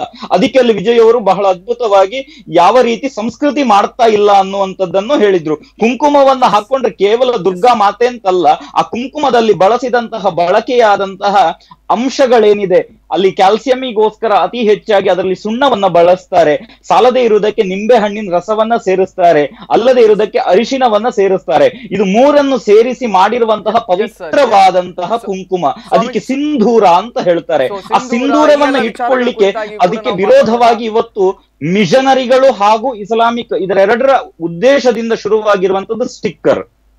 ಸೊ ಇದ್ರ ಹಿಂದೆ ಕೂಡ ಅವರ ಉದ್ದೇಶ ಇದೆ ಅಂತ ತಾವು ಹೇಳ್ತಾ ಇದ್ದೀರಿ. ಖಂಡಿತವಾಗಿಯೂ ಇದೆ. ತಮ್ಮ ಹೆಸರು ಮತ್ತು ಎಲ್ಲಿಂದ ಕರೆ ಮಾಡ್ತಾ ಇದ್ದೀರಿ? ನನ್ನ ಹೆಸರು ಇಲಿಯಾಸ್ ಮಂಗಳೂರು ಅಂತ, ಬಹರೇನ್ ನಿಂದ ಕಾಲ್ ಮಾಡ್ತಾ ಇದ್ದೇನೆ ನಾನು. ಬಹರೇನ್ ನಿಂದ ಹೇಳಿ ಇಲಿಯಾಸ್ ಅವರೇ.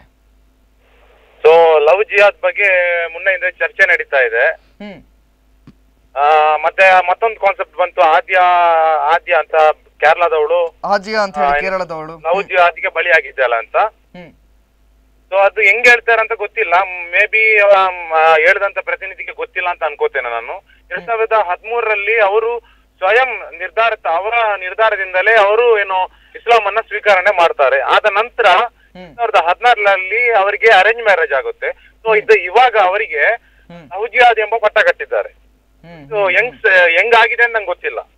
ಬಟ್ ಯಾರಾದ್ರೂ ಇವಾಗ ಎಕ್ಸಾಂಪಲ್ ಆಗಿ ನೀವು ಇವಾಗ ಒಂದು ಹಿಂದೂ ಆಗಿದ್ದೀರಾ, ಯಾರಾದ್ರೂ ಬಂದು ಹೇಳ್ತಾರ ನಿಮ್ಗೆ, ನಾನು ಹಿಂದೂ ಧರ್ಮ ನಂಗೆ ತುಂಬಾ ಇಷ್ಟ ಆಗಿದೆ, ನಾನು ಹಿಂದೂ ಧರ್ಮಕ್ಕೆ ಮತಾಂತರಗೊಳ್ತೇನೆ, ನೀನ್ ಅದಕ್ಕೆ ನನ್ಗೆ ಸಪೋರ್ಟ್ ಮಾಡ್ತೀಯಾ ಇಲ್ವಾ ಅಂತ ಕೇಳ್ತಾರೆ. ಸೊ ಅವಾಗ ನೀವೇನ್ ಹೇಳ್ತೀರಾ? ನಿಮ್ಮ ಧರ್ಮ ಗುರುಗಳನ್ನ ಅಥವಾ ನಿಮ್ಮ ಏನಾದ್ರು ಯಾರನ್ನಾದ್ರೂ ಕರ್ಕೊಂಡ್ ಬಂದ್ಬಿಟ್ಟು ಈ ತರ ಇವನು ಹೇಳ್ತಾ ಇದ್ದಾನೆ, ಸೊ ಏನ್ ಮಾಡ್ಬೇಕು ಅಂತ ಕೇಳ್ತೀರಾ? ಸೊ ಆ ತರ ನಡೆದಾಗ ಅದು ಫೋರ್ಸ್ ಆಗಲ್ಲ, ಬಲವಂತವಾಗಿ ನಡೆಯುವುದು ತಪ್ಪೇ, ಖಂಡಿಸಲೇಬೇಕು. ಆದರೆ ಸ್ವಯಂ ಇಚ್ಛಿತವಾಗಿ ಬರುವಂತದ್ದನ್ನು ಕೂಡ ಆ ರೀತಿ ಹೇಳುವಂತದ್ದು ಸರಿಯಲ್ಲ ಅಂತ ತಾವು ಹೇಳ್ತಾ ಇದ್ದೀರಿ. ಸ್ವಾಮೀಜಿ, ನಾನು ನೇರವಾಗಿ ಇದೇ ಪ್ರಶ್ನೆ ತಮ್ಮಲ್ಲಿ ಕೇಳಲಿಕ್ಕೆ ಇಷ್ಟಪಡ್ತೇನೆ. ಹಾದಿಯಾ ಅನ್ನುವಂತ ಪ್ರಕರಣ ಕೇರಳದಲ್ಲಿ ಇತ್ತೀಚೆಗೆ ಬಹಳ ಸದ್ದು ಮಾಡಿದಂತ ಪ್ರಕರಣ. ಆಕೆ ಹೇಳ್ತಾಳೆ, ನಾನು 2013 ನಾನು ಇಸ್ಲಾಂ ಧರ್ಮಕ್ಕೆ ಮತಾಂತರವಾಗಿದ್ದೆ, 2016 ನನಗೆ ನಿಶ್ಚಯವಾಗಿ ಮದುವೆ ಆಗಿತ್ತು, ಆದ್ರೆ ಇದೀಗ ನನ್ನ ಪ್ರಕರಣವನ್ನ ಲವ್ ಜಿಹಾದ್ ಅಂತ ಹೇಳಿ ಬಿಂಬಿಸಲಾಗ್ತಾ ಇದೆ ಅಂತ ಹೇಳಿ ಆಕೆ ಹೇಳಿಕೆಯನ್ನು ನೀಡಿದ್ದಾಳಂತೆ. ತಾವೇನ್ ಹೇಳ್ತೀರಿ ಈ ಕುರಿತಾಗಿ? ಅದೇ ಹಳೆಯ ಕೇಸನ್ನ ತೆಗೆಯುವುದಕ್ಕಿಂತಲೂ ಈಗ ಮೊನ್ನೆಯಷ್ಟೇ ಅಲ್ಲೊಂದು ಅನುಷಾ ಹೆಗಡೆ ಅಂತಿರುವಂತ ಒಂದು ಹೆಸರು ಬಂತು. ಅದರಲ್ಲಿ ಬಹಳಷ್ಟು ಡಿಸ್ಕಷನ್ಗಳು ನಡೀತಾ ಇತ್ತು. ಅದರಲ್ಲಿ ಬಹಳ ಅದ್ಭುತವಾಗಿ ಒಂದು ಸ್ಟೇಟ್ಮೆಂಟ್ ಇದೆ. ಯಾವುದೇ ರೀತಿಯಾದಂತಹ ದುಶ್ಚಟಗಳು ಇಲ್ಲದೆ ಇರುವಂತಹ ಒಂದು ಯುವತಿ ಇವತ್ತು ಗಾಂಜಾ ಎಂಬಂತಹ ಅಥವಾ ಇನ್ನಿತರ ಮಾದಕ ದ್ರವ್ಯಗಳನ್ನ ಸೇವನೆ ಮಾಡ್ತಾ ಮನಸ್ಥಿತಿಯನ್ನ ಮನೋಬಲವನ್ನೇ ಕಳಕೊಂಡಿರುವಂತಹ ಸ್ಟೇಟ್ಮೆಂಟ್ ಅನ್ನ ಅವರ ತಂದೆಯೇ ಮೊನ್ನೆ ಹಾಕಿದ್ದನ್ನ ನಾವು ಗಮನಿಸಿದ್ದೇವೆ. ಆ ಸ್ಟೇಟ್ಮೆಂಟ್ ಬಗ್ಗೆ ನಾನು ಚರ್ಚೆ ಮಾಡ್ತೇನೆ. ಆದ್ರೆ ನಾನು ಕೇಳಿದಂತ ಪ್ರಶ್ನೆ, ಹಾದಿಯಾ ಪ್ರಕರಣವನ್ನ ತಾವೇನು ಹೇಳ್ತೀರಿ? ಹಾದಿಯಾ ಪ್ರಕರಣವನ್ನ ಆಕೆ ಸ್ವಯಂ ಪ್ರೇರಿತವಾಗಿ ಇಸ್ಲಾಂ ಧರ್ಮಕ್ಕೆ ಮತಾಂತರವಾಗಿದ್ಲು, ಆದ್ರೆ ಅದನ್ನ ಲವ್ ಜಿಹಾದ್ ಅಂತ ಹೇಳಿ ಆಕೆಗೆ ಹಿಂಸೆಯನ್ನು ನೀಡ್ತಾ ಇದ್ದಾರಂತೆ, ಇದು ಸರಿಯಾ? ಶಬ್ದಗಳ ಸ್ಪಷ್ಟತೆ ಸಿಗ್ತಾ ಇಲ್ಲ. ನಾನು ತಮ್ಮೊಟ್ಟಿ ಮತ್ತೆ ಸಂಪರ್ಕಕ್ಕೆ ಬರ್ತೇನೆ ಸರ್. ನಾನು ತಮ್ಮಲ್ಲಿ ಇದೇ ಪ್ರಶ್ನೆಯನ್ನು ಕೇಳುವುದಾದ್ರೆ ತಾವೇನು ಹೇಳ್ತೀರಿ? ಲವ್ ಜಿಹಾದ್ ಅಂತ ಹೇಳಿ ಮದುವೆ ಆದ ಕೂಡಲೇ ಅದನ್ನ ಲವ್ ಜಿಹಾದ್ ಅಂತ ಹೇಳಿ ಕರೆಯಲಾಗ್ತಾ ಇದೆ, ಅದನ್ನ ಬಿಂಬಿಸಲಾಗ್ತಾ ಇದೆ. ಯಾಕೆ ಈ ರೀತಿ ಆಗ್ತಾ ಇದೆ? ಇದೇ ಇಲ್ಲಿಯ ಪಕ್ಕದ ಒಂದು ಉಡುಪಿ ಜಿಲ್ಲೆದ್ದೇ ಆದ ಒಂದು ಉದಾಹರಣೆ ಇದೆ. ನಾವು ಒಂದು ಕಾಲೇಜಿಗೆ PUC ಸೆಕೆಂಡ್ ಇಯರ್ PUC ಓದುವಂಥ ಒಂದು ಹುಡುಗಿ, ಆ ಹುಡುಗಿಯನ್ನು ಒಂದು ಕಾರ್ಖಾನೆಗೆ ಹೋಗುವಂಥ ಒಬ್ಬ ಕೂಲಿ ಕೆಲಸದವನು ಯಾವ ರೀತಿ ಒಂದು ಅವಳನ್ನು ಪ್ರೇಮಿಸಿ ಕೊಂಡೋಗ್ತಾನೆ. 2 ವರ್ಷದಿಂದ ಅವಳ ಬೆನ್ನ ಹಿಂದೆ ಹಿಡಿದು ಹೋಗಿ ಅವನು ಮದುವೆ ಆಗ್ತಾನೆ. ಅಲ್ಲಿ ನೋಡಿದರೆ ಅವನಿಗೆ 2 ಮದುವೆ ಆಗಿರ್ತದೆ. ಅವನಿಗೆ ಕೊನೆಗೆ ಅವರ ಕುಟುಂಬದವರು ಬಿಡಲಿಲ್ಲ, ಇಡೀ ಸಂಘಟನೆಯವರು ಒಟ್ಟು ಸೇರಿ 15 ದಿನದ ನಂತರ ಅಲ್ಲ, ಮದುವೆ ಆದ ಬಳಿಕ ಆಕೆಗೆ ಮತಾಂತರ ಆಗ್ಲಿಕ್ಕೆ ಅಥವಾ ISIS ಸಂಘಟನೆಗಳಿಗೆ ಏನಾದರೂ ಆತ ಕಳಿಸಿದ್ನ? ಕೇವಲ 15 ದಿನದ ಇದು ಪ್ರಸಂಗ ಹೇಳ್ತಾ ಇದ್ದೇವೆ. 15 ದಿನದಲ್ಲಿ ಆ ಹುಡುಗಿಯನ್ನು ಕರ್ಕೊಂಡು ಬಂದು ಎಲ್ಲ ಅವಳನ್ನು ಇನ್ವೆಸ್ಟಿಗೇಷನ್ ಮಾಡಿದರೆ ಎಲ್ಲ ಸ್ಪಷ್ಟವಾಗಿ ಹೇಳ್ತಾಳೆ ಅವಳು ಯಾವ ರೀತಿ ಅವಳನ್ನೊಂದು ಮತಾಂತರಗೊಳಿಸಲಿಕ್ಕೆ ಪ್ರಯತ್ನ ಮಾಡಿದ್ರು ಅಂತೇಳಿ. ಆ ಹುಡುಗಿ ಇವತ್ತು ನಮ್ಮ ಹಿಂದೂ ಆಗಿ ಈಗ ಇದ್ದಾಳೆ. ಹುಡುಗಿ ಏನೇನು ಹೇಳಿದ್ಲು ಅದನ್ನು ಕೂಡ ನಾನು ತಮ್ಮ ಹತ್ರ ಕೇಳ್ತೇನೆ. ಒಂದು ಪುಟ್ಟ ವಿರಾಮದ ಬಳಿಕ ಇವತ್ತಿನ ಪ್ರೈಮ್ ಟೈಮ್ ಡಿಬೇಟ್ ಮುಂದುವರಿಯುತ್ತದೆ.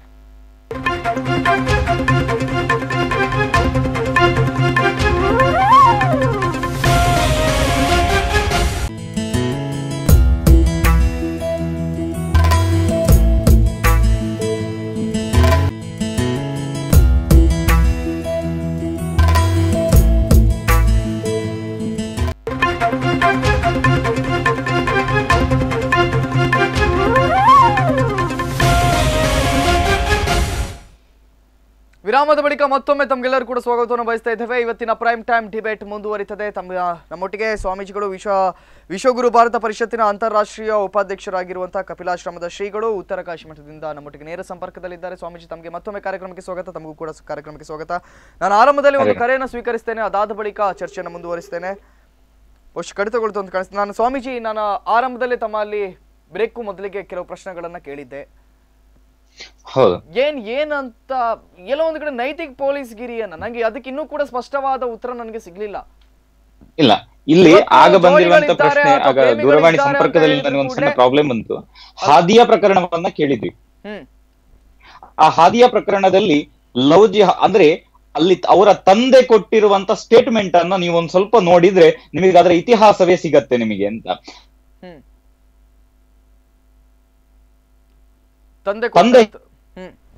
ತಂದೆಗೂ ಅದರಲ್ಲಿ ಇಂಟ್ರೆಸ್ಟ್ ಇಲ್ಲದೆ ಇರುವಾಗಲೇ ಅವರು ನಮ್ಮ ಅರಿವಲ್ಲಿಲ್ಲದೆ ಅದನ್ನ ಕನ್ವರ್ಟ್ ಮಾಡಿರುವಂತದ್ದು. ಆ before converting they are keeping with them ಅಂತ ಹೇಳಿ ಅಲ್ಲೊಂದು ಸ್ಟೇಟ್ಮೆಂಟ್ ಅನ್ನ ಹಾಕ್ತಾರೆ. ಆ ಸ್ಟೇಟ್ಮೆಂಟಿನ ಹಿಂದ್ಗಡೆ ಕೋರ್ಟ್ ಆರ್ಡರ್ ಮಾಡತ್ತೆ, ಅದಕ್ಕೆ NIA ಪ್ರೋಬ್ ಮಾಡಿ ಅಂತ ಹೇಳಿ ಒಂದು ಕೋರ್ಟ್ ಆದೇಶವನ್ನ ಕೊಡತ್ತೆ ಅಲ್ಲಿ.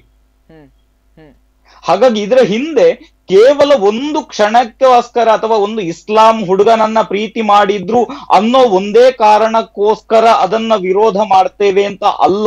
ಅಲ್ಲಿ ಇರುವಂತಹ ಶಬ್ದ, ಅಲ್ಲಿ ಇರಬೇಕಾದಂತಹ ವಿಷಯ ಯಾವುದು ಅಂದ್ರೆ, ಒಂದು ಮತೀಯ ವರ್ಗದವರು ಧರ್ಮದ ಹೆಸರಿನಲ್ಲಿ ಧಾರ್ಮಿಕ ಹಿತಚಿಂತನೆಯನ್ನ ಇರುವಂತದ್ದನ್ನ ಬಲವಂತವಾಗಿ ಅವರ ಒಪ್ಪಿಗೆಯನ್ನ ಪಡೆಯುವುದಕ್ಕೆ ಮೊದಲೇ ಅವರನ್ನ ಮಾದಕ ದ್ರವ್ಯಕ್ಕೆ ಅದರ ಒಳಗಡೆ ಸಿಲುಕಿಸಿ ತನ್ನ ಕಾರ್ಯವನ್ನ ಸಾಧಿಸುತ್ತಾ ಇನ್ನಿತರ ಭಯೋತ್ಪಾದಕರ ಗುಂಪುಗಳಿಗಾಗಿರಬಹುದು ಅಥವಾ ಅನ್ಯ ದೇಶಗಳಿಗಾಗಿರಬಹುದು ಇಂಥ ಕಡೆಗೆ ಎಕ್ಸ್ಪೋರ್ಟ್ ಮಾಡ್ತಾ ಇರುವಂತಹ ವಿಚಾರವನ್ನ ನಾವು ಗಮನದಲ್ಲಿಟ್ಟುಕೊಂಡು ಇದನ್ನ ಹೇಳ್ತಾ ಇದ್ದೇವೆ. Love jihad must have to ban from India ಅಂತ. ಸೊ ಲವ್ ಜಿಹಾದ್ ಅನ್ನ ಬ್ಯಾನ್ ಮಾಡಬೇಕು. ಎಸ್, ಖಂಡಿತವಾಗಿ ಇದ್ರೆ ಅದನ್ನ ಬ್ಯಾನ್ ಮಾಡಬೇಕು. ಖಂಡಿತವಾಗಿ ಹೌದು. ನಾನು ಸರ್ ತಮ್ಮೊಟ್ಟಿಗೆ ಕೂಡ ಚರ್ಚೆ ಮಾಡ್ತೇನೆ. ಇನ್ನೊಂದು ಕರೆಯನ್ನು ಸ್ವೀಕರಿಸ್ತೇನೆ. ತಮ್ಮ ಹೆಸರು ಮತ್ತು ಎಲ್ಲಿಂದ ಕರೆ ಮಾಡ್ತಾ ಇದ್ದೀರಿ? ನಮಸ್ತೆ ಸರ್. ನಮಸ್ತೆ, ಹೇಳಿ. ನನ್ನ ಹೆಸರು ಶರತ್ ಕುಮಾರ್ ಅಂತ. ಶರತ್ ಕುಮಾರ್ ಅವರ ಹೇಳಿ. ಶರತ್ ಅವರೇ, ಸೌದಿ ಅರೇಬಿಯಾದಿಂದ. ಸೌದಿ ಅರೇಬಿಯಾದಿಂದ ಹೇಳಿ. ಸರ್, ನಾನು ಹೇಳುದು, ಈ ಹುಡುಗಿಯರನ್ನು ಸಾಕ್ತಾರಲ್ಲ, ಅವ್ರ ತಂದೆ ತಾಯಿಗೆ ಯಾಕೆ ಕೋರ್ಟ್ಗಳಲ್ಲಿ ಬೆಲೆ ಕೊಡುವುದಿಲ್ಲ? ಹಲೋ, ಕೋರ್ಟ್ಗಳಲ್ಲಿ ಬೆಲೆ ಕೊಡುವುದಿಲ್ಲ ಅಂತ ಹೇಳ್ತಾ ಇದ್ದೀರಿ? ಹೌದು, ತಂದೆ ತಾಯಿಗಳು ಸಾಕ್ತಾರೆ 25 ವರ್ಷ ತನಕ, ಅದರಂತ ಕೋರ್ಟ್ಗಳಲ್ಲಿ ಬೆಲೆ ಕೊಡುವುದಿಲ್ಲ, ಅದು ಯಾಕೆ ಅವರಿಗೆ? Yes, it's a beautiful question. ಹೌದು, ಇಲ್ಲಿ ನಾವು ಚಿಂತನೆ ಮಾಡಬೇಕಾಗಿರೋ ಒಂದು ವಿಷಯ ಇದೆ. ಕೋರ್ಟ್ ಅಲ್ಲಿ ನಾವೀಗೇನು ಉಪಯೋಗ ಮಾಡ್ತಾ ಇದ್ದೇವೆ ಆ ನಿಯಮ ಎಲ್ಲಿದೆ ಅಂತ ಕೇಳಿದ್ರೆ, ಬಿಫೋರ್ ಇಂಡಿಪೆಂಡೆನ್ಸ್ ಏನಿತ್ತು ಅದನ್ನೇ ಸ್ವಲ್ಪ ಆಲ್ಟರ್ ಮಾಡಿರುವಂತ ಸಂವಿಧಾನವನ್ನ ನಾವೀಗ ಕೋರ್ಟ್ ಅಲ್ಲಿ ಮಾಡ್ತಾ ಇದ್ದೇವೆ. ಈವರೆಗೆ ನಡೀತಾ ಬಂದಿರುವಂತ ಪದ್ಧತಿ ಅದು. ಇಲ್ಲಿ ಯಾವುದೇ ರೀತಿಯಾದಂತಹ ರೈಟ್ಸ್ ಅವರಿಗೆ ಸ್ವಂತವಾಗಿ ತೆಗೆದುಕೊಳ್ಳುವಂತಹ ಸಂವಿಧಾನ ಇಲ್ಲ. ನಮ್ಮಲ್ಲಿ ಕ್ಲೌಸ್ಗಳೇ ಜಾಸ್ತಿ ಇರುವಂತದ್ದು, ನಿಯಮಕ್ಕಿಂತ ಜಾಸ್ತಿ ಕ್ಲೌಸ್ಗಳಿದೆ. ಸ್ವಾಮೀಜಿ, ನಾನು ತಮ್ಮೊಟ್ಟಿಗೆ ಬರ್ತೇನೆ. ನಾನು ವಿಜಯ್ ಕುಮಾರ್ ಅವರಲ್ಲಿ ಬಹುಶಃ ಶರತ್ ಶೆಟ್ಟಿ ಅವರೇನು ಕರೆ ಮಾಡಿ ಮಾತಾಡಿದ್ರು ಬೇರೆಯವರಿಂದ, ಅವರ ಪ್ರಶ್ನೆಯಲ್ಲಿ ಏನೋ ಒಂದು ಅಡಕವಾಗಿತ್ತು. ಏನ್ ಕೋರ್ಟ್ಗಳ ಹಾಗಿದ್ರೆ ತಂದೆ ತಾಯಿಯ ಮಾತಿಗೆ ಯಾಕೆ ಬೆಲೆಯನ್ನು ನೀಡುವುದಿಲ್ಲ? ಇಲ್ಲ, ಸ್ವಾತಂತ್ರ್ಯ ಇದೆ ಅನ್ನುವ ಕಾರಣಕ್ಕಾಗಿ ಹುಡುಗನೊಟ್ಟಿಗೆ ಆಕೆ ಹೋದ್ರೆ ಏನೂ ಕೂಡ ತಪ್ಪಿಲ್ಲ. ಆದ್ರೆ 25 ವರ್ಷಗಳಿಂದಲೂ ಆಕೆಯನ್ನ ಸಾಕಿಕೊಂಡು ಬಂದಿರ್ತಾರಲ್ಲ, ಆ ತಂದೆ ತಾಯಿಯ ಮಾತಿಗೆ ಯಾಕೆ ಬೆಲೆ ಕೊಟ್ಟು ಅವರಿಗೂ ಕೂಡ ಫ್ರೀಡಮ್ ಇದೆ ಅಂತ ಹೇಳಿ ಅವರೊಟ್ಟಿಗೆ ಇರಿಸಬಾರದು ಅಂತ ಅವರ ಪ್ರಶ್ನೆ. ತಾವೇನ್ ಹೇಳ್ತೀರಿ ಕಡೆಯದಾಗಿ? ನ್ಯಾಯ ವ್ಯವಸ್ಥೆಯನ್ನು ಕೂಡ ನಾವು ನೋಡಿದ್ರೆ ತುಂಬಾ ಚಿಂತಾಜನಕ ಸ್ಥಿತಿ ಅಂತ ಹೇಳ್ಬೋದು ನಾವು. ಇಂಥ ಒಂದು ಕೋಟಿಗಟ್ಟಲೆ ಇವತ್ತು ನಮ್ಮ ಕೇಸುಗಳು ಇವತ್ತು ನ್ಯಾಯಾಲಯದಲ್ಲಿ ಕೊಳಿತಾ ಇರುವಂಥದ್ದನ್ನು ನಾವು ನೋಡ್ತೇವೆ. ಆದರೆ ಅದು ತತ್ಪರತೆಯಿಂದ ಇಂಥ ವಿಷಯಗಳಿಗೆ ಅವರು ಮಹತ್ವ ಕೊಡಬೇಕಿತ್ತು, ಆದರೆ ಕೊಡ್ತಾ ಇಲ್ಲ ಅಂತೇಳಿ ನಾವು ಕೂಡ ಅದನ್ನೇ ಕೇಳ್ತಾ ಇರುವಂಥದ್ದು. ಇಷ್ಟೆಲ್ಲ ಕಣ್ಣ ಮುಂದೆ ನಡೀತಾ ಇದ್ರೂ ಕೂಡ ಯಾಕೆ ಈ ಒಂದು ವಿಷಯದಲ್ಲಿ ನೇರವಾಗಿ ಇದು ಮಾಡ್ತಾ ಇಲ್ಲ ಅಂತೇಳಿ ನಾವು ಕೂಡ ಕೇಳುವಂಥದ್ದು. ಈ ಇಷ್ಟೆಲ್ಲ ಹೆತ್ತ ತಂದೆ ತಾಯಿಗೆ ಅವರ ಇತ್ತೀಚೆಗೆ ನಾವು ನೋಡಿದಾಗ ಒಂದು ತಾಯಿಯೇ ಮಗಳ ಕಾಲಿಡೀಲಿಕ್ಕೆ ಹೋಗುವಾಗ ಕೋರ್ಟ್ನ ಎದುರೇ ಕಾಲನ್ನು ದೂಡಿ ತಾಯಿಯನ್ನು ಧಿಕ್ಕರಿಸುವಾಗ ಇಂಥ ನ್ಯಾಯ ವ್ಯವಸ್ಥೆ ಎಲ್ಲಿ ಉಂಟು ಅಂತೇಳಿ ನಮ್ಮ ಭಾರತದಲ್ಲಿ. ನಿಜಕ್ಕೂ ಆ ತಾಯಿಯ ಸನ್ನಿವೇಶ ಇತ್ತೀಚೆಗಷ್ಟೇ ನಡೆದಂತಹ ಘಟನೆ. ಇಲ್ಲ, ನನ್ನನ್ನು ಬಿಟ್ಟು ಹೋಗ್ಬೇಡ, ನೀನು ವಾಪಸ್ ಬಂದ್ರು ಪರವಾಗಿಲ್ಲ ಅಂತ ಹೇಳಿ ತಾಯಿಯೇ ಹೋಗಿ ಮಗಳ ಕಾಲು ಹಿಡಿತಾಳೆ, ಎಲ್ಲರ ಎದುರಿಗೆ ಆಕೆಯನ್ನು ಒದ್ದು ಮುರಳಿ ಬರ್ತಾಳೆ. ಸೊ ಈ ಎಲ್ಲ ವಿಚಾರಗಳನ್ನು ನಾವು ಗಮನಿಸಿದಂತದ್ದೇ. ಇಂಥ ಒಂದು ಸ್ಥಿತಿಯಲ್ಲಿ ಯಾವ ಒಬ್ಬ ಮನುಷ್ಯತೆ ಇದ್ದವನಾದ್ರೆ ಎಂಥವನಾದ್ರೂ ಅಲ್ಲಿ ನ್ಯಾಯ ಕೊಡಬೇಕಿತ್ತು ಅವನು. ಇವತ್ತಿನ ನ್ಯಾಯ ವ್ಯವಸ್ಥೆಯಲ್ಲಿ ನಮಗೆ ಕೂಡ ನಂಬಿಕೆ ಹೋಗುವಂತ ಪರಿಸ್ಥಿತಿ ನಿರ್ಮಾಣ ಆಗ್ತಾ ಇದೆ. ಅದಕ್ಕೆ ಇವತ್ತಿನ ಈ ಒಂದು ಸತ್ಯ ಘಟನೆಗಳು, ಕಣ್ಣು ಮುಂದೆ ನಡೀತಿರುವಂತ ಘಟನೆಗಳಿಗೆ ಇವತ್ತು ಎಲ್ಲಿ ಕೂಡ ನ್ಯಾಯ ಸಿಗ್ತಾ ಇಲ್ಲ ನಮ್ಗೆ. ಸೊ ನ್ಯಾಯ ಸಿಗಬೇಕಾದ್ರೆ ನಮ್ಮ ಪದ್ಧತಿಗಳು ಬದಲಾಗಬೇಕು. ನಮ್ದು ಒಂದೇ ಒಂದು ಉದ್ದೇಶ, ಇಂಥ ಷಡ್ಯಂತ್ರದ ವಿರುದ್ಧ ಹೋರಾಟ ಮಾಡಿ ನಮ್ಮ ಭಾರತವನ್ನು ಹಿಂದೂ ರಾಷ್ಟ್ರ ಮಾಡುವಂಥದ್ದು ಒಂದೇ ಒಂದು ಉದ್ದೇಶ. ಯಾವಾಗ ಭಾರತ ಹಿಂದೂ ರಾಷ್ಟ್ರ ಆಗ್ತದೋ ಅಂಥ ಸಂದರ್ಭದಲ್ಲಿ ಇದು ಎಲ್ಲ ಸಮಸ್ಯೆಗಳು ಪರಿಹಾರ ಆಗ್ತದೆ. ಯಾವಾಗ ಶಿವಾಜಿ ಮಹಾರಾಜರ ಹಿಂದವಿ ಸ್ವರಾಜ್ಯ ಸ್ಥಾಪನೆ ಆಯಿತು, ಆವತ್ತಿನಿಂದ ಎಲ್ಲ ಸಮಸ್ಯೆಗಳು ತನ್ನಿಂತಾನೆ ಪರಿಹಾರ ಆಯಿತು. ಇನ್ನು ಮುಂದೆ ಕೂಡ ನಮ್ದು ಈ ಭಾರತ ಹಿಂದೂ ರಾಷ್ಟ್ರ ಆದರೆ ಇಂಥ ಎಲ್ಲ ಸಮಸ್ಯೆಗಳು ಪರಿಹಾರ ಸಿಗ್ತದೆ. ಈ ವಿಚಾರದ ಕುರಿತಾಗಿ ನಾನು ಸ್ವಾಮೀಜಿ ಒಟ್ಟಿಗೆ ಇನ್ನು ಮುಂದೆ ಚರ್ಚೆ ಮಾಡ್ತೇನೆ. ಸರ್, ನಮ್ಮ ಕಾರ್ಯಕ್ರಮಕ್ಕೆ ಆಗಮಿಸಕ್ಕಾಗಿ ತಮಗೆ ಧನ್ಯವಾದ. ತುಂಬಾ ಧನ್ಯವಾದಗಳು. ಸೊ ನಾನು ಸ್ವಾಮೀಜಿ ಒಟ್ಟಿಗೆ ಚರ್ಚೆ ಮಾಡೋ ಮೊದಲಿಗೆ ಇನ್ನೊಂದು ಕರೆಯನ್ನು ನಾನು ಸ್ವೀಕರಿಸ್ತೇನೆ. ತಮ್ಮ ಹೆಸರು ಮತ್ತು ಎಲ್ಲಿಂದ ಕರೆ ಮಾಡ್ತಾ ಇದ್ದೀರಿ? ಹಲೋ, ತಮ್ಮ ಹೆಸರು ಮತ್ತು ಎಲ್ಲಿಂದ ಕರೆ ಮಾಡ್ತಾ ಇದ್ದೀರಿ? ಹಲೋ, ಬಹುಶಃ ಕಡಿತಗೊಳ್ತು ಅಂತ ಕಾಣಿಸ್ತದೆ. ಇನ್ನು ಮುಂದೆ ಕೂಡ ಕರೆಗಳನ್ನು ನಾನು ಸ್ವೀಕರಿಸ್ತಾ ಹೋಗ್ತೇನೆ. ಸ್ವಾಮೀಜಿ, ಹೇಳಿ ಕೇಳಿಸ್ತಾ ಇದೆ. ಇವತ್ತು ಅವರು ಪ್ರಶ್ನೆ ಕೇಳ್ತಾ ಅದೇ ಪ್ರಶ್ನೆಯನ್ನ ಕೇಳಿದ್ರು. ಸೊ ತಮಗೇನು ಅನ್ನಿಸ್ತಾ ಇದೆ? ತಾವು ಸ್ವಾಮೀಜಿ ಆಗಿದ್ದುಕೊಂಡೇ ಈ ಒಂದು ಬಾಂಧವ್ಯಗಳ ಬಗ್ಗೆ ನಾನು ತಮ್ಮ ಹತ್ರ ಕೇಳ್ತಾ ಇದ್ದೇನೆ. ಇವತ್ತಿಗೆ ಹೆತ್ತ ತಂದೆ ತಾಯಿಗೆ ಯಾಕೆ ಬೆಲೆಯನ್ನ ನೀಡಬಾರ್ದು? ಯಾಕೆ ಆ ರೀತಿಯಾಗಿರುವಂತಹ ನ್ಯಾಯಾಂಗ ಪದ್ಧತಿ ಭಾರತದಲ್ಲಿ ಬರಬಾರ್ದು ಅಂತ ಹೇಳಿ? ಹೆತ್ತ ತಂದೆ ತಾಯಿಗೆ ಬೆಲೆ ಕೊಡೋದಾದ್ರೆ ಈ ನ್ಯಾಯಾಂಗ ಪದ್ಧತಿಯೇ ಬೇಕಾಗಿಲ್ಲ ಅಂತ. ಹೆತ್ತ ತಂದೆ ತಾಯಿಗೆ ಬೆಲೆ ಕೊಡೋದಾದ್ರೆ ನ್ಯಾಯಾಂಗ ಪದ್ಧತಿಯೇ ಬೇಕಾಗಿಲ್ಲ. ಒಂದು ಲೆಕ್ಕದಲ್ಲಿ ಮಕ್ಕಳ ದಾರಿಯನ್ನ ತಪ್ಪಿಸ್ತಾ ಇರುವುದೇ ತಂದೆ ತಾಯಿಯಂದಿರು. ಮಕ್ಕಳ ದಾರಿಯನ್ನ ತಂದೆ ತಾಯಿ ತಪ್ಪಿಸ್ತಾ ಇದ್ದೀರೋ ಅಂತ ಹೇಳಿ ನಾನು ಅದು ಹೇಗೆ ಅಂತ ತಮ್ಮ ಹತ್ರ ಕೇಳ್ತೇನೆ. ಇನ್ನೊಂದು ಕರೆಯನ್ನು ನಾನು ಸ್ವೀಕರಿಸ್ತೇನೆ. ತಮ್ಮ ಹೆಸರು ಮತ್ತು ಎಲ್ಲಿಂದ ಕರೆ ಮಾಡ್ತಾ ಇದ್ದೀರಿ? ಹಲೋ, ನಮಸ್ತೆ, ಹೇಳಿ. ಇದು ಅನ್ಸರ್ ಕಾಸಿಂ ಅಂತ ಸೌದಿ ಅರೇಬಿಯಾದಿಂದ. ಅನ್ಸರ್ ಕಾಸಿಂ ರವರು ಸೌದಿ ಅರೇಬಿಯಾದಿಂದ. ಅನ್ಸರ್ ಕಾಸಿಂ ರವರು, ತಾವೇನ್ ಹೇಳಿಕ್ಕೆ ಇಷ್ಟಪಡ್ತೀರಿ? ಸರ್, ಇದು ಈ ಚರ್ಚೆ ಆಗ್ತಿದೆ, ನಾನು ಗಮನಿಸ್ತಾ ಇದ್ದೀನಿ.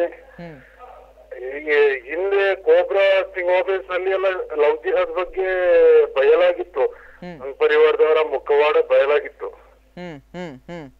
ಓಕೆ, ಈಗ ಇದು ಏನಂದ್ರೆ ನಾವು ಇವಾಗ ಅರಬ್ ದೇಶದಲ್ಲಿ ಇದ್ದೇವೆ. ಇಲ್ಲಿ ಹಿಂದೂಗಳು ಮುಸಲ್ಮಾನರು ಎಲ್ಲರೂ ಇದ್ದಾರೆ. ಇಲ್ಲಿ ಯಾರನ್ನು ಈ ಲವ್ ಜಿಹಾದ್ ಅಂತ ಹೇಳಿ ಯಾರು ಅಂತ ಒಂದು ವಿಷಯನೇ ಇಲ್ಲ. ಇಲ್ಲಿ ನಮ್ ಇಸ್ಲಾಂ ಅಲ್ಲಿ ಬಲವಂತ ಯಾರಿಗೂ ಇಲ್ಲ.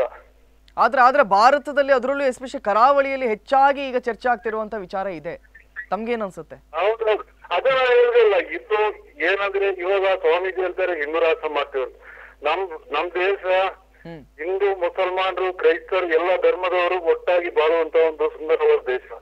ಈ ದೇಶದಲ್ಲಿ ಹಿಂದೂಗಳನ್ನು ಮುಸಲ್ಮಾನರ ನಡುವೆ ದ್ವೇಷ ಹುಟ್ಟಿಸಿ ಕೋಮುಗಲಭೆ ಮಾಡಿಸುವುದೇ ಇದರ ಒಂದು ಭಾಗ. ಇದರ ಒಂದು ಭಾಗ ಅಂತ ತಾವು ಹೇಳ್ತಾ ಇದ್ದೀರಿ. ತಮ್ಮ ಕರೆಗಾಗಿ ಧನ್ಯವಾದವನ್ನು ಸಲ್ಲಿಸ್ತಾ ಇದ್ದೇನೆ ಸ್ವಾಮೀಜಿ. ಬಹುಶಃ ತಾವು ಕೇಳಿಸ್ಕೊಂಡ್ರಿ ಅಂತ ಎಣಿಸ್ಕೊಳ್ತೇನೆ. ಇವತ್ತು ಹಿಂದೂಗಳು ಮತ್ತು ನಾವೆಲ್ಲರೂ ಕೂಡ ಸಾಮರಸ್ಯದಿಂದ ಬದುಕಲಿಕ್ಕೆ ಇಷ್ಟಪಡ್ತೇವೆ, ಆದ್ರೆ ನಮ್ಮ ನಡುವೆ ಗಲಾಟೆನ ಹುಟ್ಟು ಹಾಕ್ಲಿಕ್ಕೆ ಇವೆಲ್ಲ ಷಡ್ಯಂತ್ರಗಳಾಗ್ತಾ ಇವೆ ಅಂತ ಅವ್ರು ಹೇಳ್ತಾ ಇದ್ದಾರೆ. ಅದ್ರ ಜೊತೆಲಿ ಅವ್ರು ಇನ್ನೊಂದು ಮಾತು ಹೇಳಿದ್ರು, ನಾವು ಸೌದಿ ಅರೇಬಿಯಾದಲ್ಲಿ ಇಂತಹ ಪ್ರಕರಣಗಳೇ ಇಲ್ಲ ಅಂತ ಹೇಳಿದ್ರು. ತಾವೇನ್ ಹೇಳಿಕ್ಕೆ ಇಷ್ಟಪಡ್ತೀರಿ?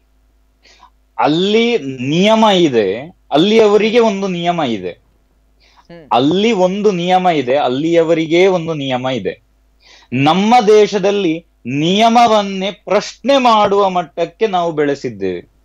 ಪ್ರಶ್ನೆ ಮಾಡ್ತೇವೆ ನಾವು ಇವತ್ತು, ನಿಯಮವನ್ನೇ ಪ್ರಶ್ನೆ ಮಾಡ್ತಾ ಇದ್ದೇವೆ. ಇವತ್ತು ನೀವು ಅವಾಗ್ಲೇ ಒಂದು ಮಾತು ಹೇಳಿದ್ರಿ, ಅಲ್ಲೊಂದು ವಿಜಾಪುರದಲ್ಲಿ ಒಂದು ದೊಡ್ಡ ಘಟನೆ ನಡೀತು. ದಾನಮ್ಮಂದು ಒಂದು ದೊಡ್ಡ ಕೇಸೆ ನಡೀತಾ ಇದೆ. 14 ವರ್ಷದ ಬಾಲಕಿಯನ್ನ ಅತ್ಯಾಚಾರ ಮಾಡಿದ್ರು ಅಂತ. ಅಲ್ಲಿ ಪೊಲೀಸರಿಗೆ ಅವರದ್ದೇ ಆದಂತಹ ಕರ್ಮವನ್ನ ಮಾಡ್ಲಿಕ್ಕೆ ಅಲ್ಲಿಂದ ಪರ್ಮಿಷನ್ ತಗೊಳ್ಬೇಕಾದ್ರೆ ಹೈಯರ್ ಅಫಿಷಿಯಲ್ ಬರುವಲ್ಲವರೆಗೂ ಅವ್ರು ಕಾದು ಕೂತ್ಕೊಳ್ಬೇಕು. ಅಂದ್ರೆ ಅಲ್ಲಿ ಅಸಹಾಯಕತೆ ಇದೆ. ಅದೇ ರೀತಿ ನಿಯಮದಲ್ಲೂ ನಮ್ಮಲ್ಲಿರುವಂತ ಅಸಹಾಯಕತೆ, ನಿಯಮದಲ್ಲಿಯೂ ಅಸಹಾಯಕತೆ ಅಂತ ಹೇಳಿ ಅಸಹಾಯಕತೆ ಇದೆ. ಇಲ್ಲಿ ಮಹಿಳೆ ಇದು ಒಂದು ಷಡ್ಯಂತ್ರ, ಸಂಘಟನೆಗಳಿಂದ ಷಡ್ಯಂತ್ರ, ಲವ್ ಜಿಹಾದ್ ಹೆಸರಲ್ಲಿ ಹೇಳಿ ಹಿಂದೂ ಸಿಮಿ, ಇದರ ಹಿಂದ್ಗಡೆ ಸಿಮಿಯೇ ಇರುವುದು, ಬೇರೆ ಯಾವ್ದಲ್ಲ. ಸಿಮಿ ಸಂಘಟನೆ ಇರುವುದು ಇದರ ಹಿಂದ್ಗಡೆ. ಯಾವ ಸಂಘಟನೆ? ಸಿಮಿ ಸಂಘಟನೆ, SIMI, ಸಿಮಿ ಸಂಘಟನೆ. ಬ್ಯಾನ್ ಆಗಿರುವಂತದ್ದು. ನಾನು ಇನ್ನೊಂದು ಕರೆಯನ್ನು ಸ್ವೀಕರಿಸಿ ನಾನು ತಮ್ಮೊಟ್ಟಿಗೆ ಚರ್ಚೆನ ಮುಂದುವರಿಸ್ತೇನೆ. ತಮ್ಮ ಹೆಸರು ಮತ್ತು ಎಲ್ಲಿಂದ ಕರೆ ಮಾಡ್ತಾ ಇದ್ದೀರಿ? ಹಲೋ, ಕಡಿತಗೊಳ್ತು ಅಂತ ಕಾಣಿಸ್ತದೆ. ಸಿಮಿ ಸಂಘಟನೆ ಅಂತ ಹೇಳ್ತಾ ಇದ್ದೀರಿ. ಕೆಲವರು ಹೇಳ್ತಾ ಇದ್ದಾರೆ, ಮುಸಲ್ಮಾನರು ಹೇಳ್ತಾ ಇದ್ದಾರೆ, ಅನೇಕರು ಹೇಳ್ತಾ ಇದ್ದಾರೆ ಇದ್ರ ಹಿಂದೆ ಬೇರೆ ಯಾವುದೂ ಅಲ್ಲ, RSS ಮತ್ತು ಬಜರಂಗ ದಳ ಇವೆ. ಇವರು ಲವ್ ಜಿಹಾದ್ ಅನ್ನುವಂತ ಹೆಸರನ್ನ ನೀಡಿದ್ದಾರೆ. ತಮ್ಮ ಬೇಳೆಯನ್ನ ಬೇಯಿಸ್ಕೊಳ್ಳಿಕ್ಕೋಸ್ಕರ ಲವ್ ಜಿಹಾದ್ ಹೆಸರಿನಲ್ಲಿ ಈ ಎಲ್ಲ ಕೃತ್ಯಗಳನ್ನ ಮಾಡ್ತಾ ಇದ್ದಾರೆ ಅಂತ ಹೇಳಿ. ಹೌದಾ? ಖಂಡಿತವಾಗಿಯೂ ಅದನ್ನ ಒಪ್ಪುವಂತಹ ಸ್ಟೇಟ್ಮೆಂಟು ಅಲ್ಲ, ಅದು ಒಪ್ಪಬೇಕಾದಂತ ವಿಷಯವೂ ಅಲ್ಲ ಅಲ್ಲಿ. ಯಾಕಂದ್ರೆ ಅಲ್ಲಿ ನಾವು ಆ ಸಿಮಿ ಸಂಘಟನೆಯ ಇತಿಹಾಸವನ್ನ ನೋಡಿದ್ರು ಅದನ್ನ ಬ್ಯಾನ್ ಮಾಡಿರುವಂತದ್ದು ಸೆಂಟರ್ ಇಂದಲೇ ನಡೆದಿರುವಂತ ಮಾತುಕತೆ. ಅದೇನು ಇಲ್ಲಿ ನಡೆದಿರುವಂತ ನಾವು ಹೇಳ್ತಾ ಇರುವುದಲ್ಲ, ಅಥವಾ RSS ಹೇಳಿದ್ದು ಅಲ್ಲ, ವಿಶ್ವ ಹಿಂದೂ ಪರಿಷತ್ ಹೇಳಿದ್ದು ಅಲ್ಲ, ಬಜರಂಗ ದಳ ಹೇಳಿದ್ದು ಅಲ್ಲ. ಇಲ್ಲಿ ನಾವು ಯಾವುದೇ ರೀತಿಯಾದಂತ, ಈಗ ನೋಡಿ RSS ಇದೆ, ಇಷ್ಟು ಸಂಘಟನೆಗಳಿದೆ, ಅಕಸ್ಮಾತ್ ಆಗಿ ಇಷ್ಟು ಸಂಘಟನೆಗಳು ಇರ್ಲಿಲ್ಲ ಅಂತ ಹೇಳಿ ಆದ್ರೆ ಇನ್ನು ಭಾರತದಲ್ಲಿ ಹಿಂದೂ ಅನ್ನುವಂತಹ ಧೈರ್ಯ ಯಾರಿಗೂ ಬರ್ತಾ ಇರ್ಲಿಲ್ಲ. ಆಗ ಬಹಳ ಅದ್ಭುತವಾಗಿ ನಮ್ಮ ಜೊತೆಗಿದ್ದವರು ಬಹಳ ಅದ್ಭುತವಾಗಿ ಹೇಳಿದ್ರು, ಭಾರತ ಹಿಂದೂ ರಾಷ್ಟ್ರ ಆದ್ರೆ ಬಾರಿ ಒಳ್ಳೆಯದು ಅಂತ. ನನಗೆ ಸಂಶಯವೇ ಇಲ್ಲ, ಭಾರತ ಹಿಂದೂ ರಾಷ್ಟ್ರವಾಗಿಯೇ ಇದೆ. ಆ ಹಿಂದೂ ರಾಷ್ಟ್ರವಾಗಿರುವ ಭಾರತವನ್ನ ಇವತ್ತು ಒಡಿಬೇಕು ಅಂತ ಹೇಳಿ ಇಂತಹ ಹೀನ ಕೃತ್ಯವನ್ನ ಮಾಡ್ತಾ ಇದ್ದಾರೆ. ಇಂತಹ ಹೀನ ಕೃತ್ಯವನ್ನ ಮಾಡ್ತಾ ಇದ್ದಾರೆ ಸಿಮಿ ಸಂಘಟನೆ ತಾವು ಹೇಳ್ತಾ ಇದ್ದೆ. ನಾನು ಕಡೆಯ ಒಂದು ಕರೆಯನ್ನು ಸ್ವೀಕರಿಸ್ತೇನೆ. ತಮ್ಮ ಹೆಸರು ಮತ್ತು ಎಲ್ಲಿಂದ ಕರೆ ಮಾಡ್ತಾ ಇದ್ದೀರಿ? ಹಲೋ, ತಮ್ಮ ಹೆಸರು ಮತ್ತು ಎಲ್ಲಿಂದ ಕರೆ ಮಾಡ್ತಾ ಇದ್ದೀರಿ? ಮತ್ತೆ ನೆಟ್ವರ್ಕ್ ಪ್ರಾಬ್ಲಮ್ ಅಂತ ಕಾಣಿಸ್ತದೆ. ಸ್ವಾಮೀಜಿ, ಇವತ್ತಿನ ಕಾರ್ಯಕ್ರಮದಲ್ಲಿ ಒಟ್ಟಾರೆಯಾಗಿ ಲವ್ ಅಥವಾ ಜಿಹಾದ್ ಅಥವಾ ಲವ್ ಜಿಹಾದ್ ಈ ಎಲ್ಲಾ ವಿಚಾರಗಳ ಕುರಿತಾಗಿ ಕಡೆಯದಾಗಿ ತಾವೇನ್ ಹೇಳಲಿಕ್ಕೆ ಇಷ್ಟಪಡ್ತೀರಿ? ನಾವು ಶುರು ಮಾಡುವಾಗ್ಲೇ ಹೇಳಿದ್ದೆ, ಲವ್ ಜಿಹಾದ್ ಅನ್ನುವ ಬದಲು ಇದು ಹೇಟ್ ಜಿಹಾದ್ ಅಂತ. ಇದರಲ್ಲಿ ಇರುವಂತಹ ಶಬ್ದದ ಬಳಕೆಯನ್ನ ಮಾತ್ರ ನೋಡಬೇಡಿ, ಅಲ್ಲಿ ಹೇಟಿಸಮ್ ಎನ್ನುವಂತಹ ಒಂದು ಥಿಯರಿಯನ್ನ ಅಲ್ಲಿ ಅಪ್ಲೈ ಮಾಡ್ತಾ ಇದೆ ಈ ಉಗ್ರವಾದಿ ಸಂಘಟನೆಗಳು. ಏನು ಮಾಡ್ತಾ ಇದ್ದಾರೆ ಅಂದ್ರೆ, ಹಿಂದೂ ಧರ್ಮವನ್ನ ಹೇಟ್ ಮಾಡಬೇಕು ಅಂದ್ರೆ ವಿರೋಧಿಸಬೇಕು ಅಂತ ಹೇಳಿ ಆದ್ರೆ ಅದರ ಒಳಗಡೆ ಪ್ರೀತಿ ಎನ್ನುವಂತಹ ನಾಟಕ ಮಾಡಿ ಅದಕ್ಕೆ ಸಾವಿರಾರು ಆಮಿಷಗಳನ್ನ ಕೊಟ್ಟು ಅದರ ಒಳಗೆ ಏನಾದರೂ ಒಂದು ಮಾದಕ ದ್ರವ್ಯಗಳು ಅಥವಾ ಇನ್ನಿತರ ಚಟಗಳಿಗೆ ಬಲಿಪಡಿಸಿ ನಮ್ಮ ಸಂಪ್ರದಾಯದಲ್ಲಿ ಇರುವಂತವರನ್ನ ಸಂಪ್ರದಾಯಹೀನರಾಗಿ ಮಾಡಿ ದೇಶದ ಸುವ್ಯವಸ್ಥೆಯನ್ನ ಹಾಳು ಮಾಡುವಂತಹ ರೀತಿಯಲ್ಲಿ ಬೆಳೆಸುವುದಕ್ಕೋಸ್ಕರ ಲವ್ ಎನ್ನುವಂತಹ ಪವಿತ್ರವಾದ ಶಬ್ದವನ್ನ ಹಾಳು ರೀತಿಯಲ್ಲಿ ಉಪಯೋಗ ಮಾಡ್ತಾ ಇದ್ದಾರೆ ಅಂತ. ಎಸ್ ಸ್ವಾಮೀಜಿ, ಇವತ್ತು ಅನೇಕ ವಿಚಾರಗಳನ್ನು ನಮ್ಮೊಟ್ಟಿಗೆ ಹಂಚಿಕೊಂಡ್ರಿ. ಇಲ್ಲಿ ಒಂದು ಮಾತನ್ನ ನಾನು ಹೇಳಲಿಕ್ಕೆ ಬಯಸ್ತೇನೆ ಪುನಃ. ಮಹಿಳೆಯರಿಗೆ ಕಾನೂನು ಇಲ್ಲ ಅಂತಲ್ಲ, ಮಹಿಳೆಯರಿಗೆ ಸುವ್ಯವಸ್ಥಿತವಾದಂತಹ ಒಂದು ಬಲಾಢ್ಯವಾದಂತಹ ಕಾನೂನು ಬರಬೇಕು ಒಂದು. ಎರಡನೇದು, ಈಗೆಲ್ಲ ಈ ಕಾಲರ್ಗಳೆಲ್ಲ ಹೇಳ್ತಾ ಇದ್ದಂತಹ ಒಂದು ವಿಚಾರವನ್ನ ತೆಗೆದುಕೊಂಡ್ರೆ, ನಮ್ಮ ಭಾರತದಲ್ಲಿ ಎಲ್ಲಿಯವರೆಗೆ ಕಾಮನ್ ಸಿವಿಲ್ ಕೋಡ್ ಬರೋದಿಲ್ಲವೋ ಅಲ್ಲಿಯವರೆಗೆ ಬಹಳ ಕಷ್ಟ ಇದೆ ಅಂತ ನನಗನ್ನಿಸ್ತದೆ.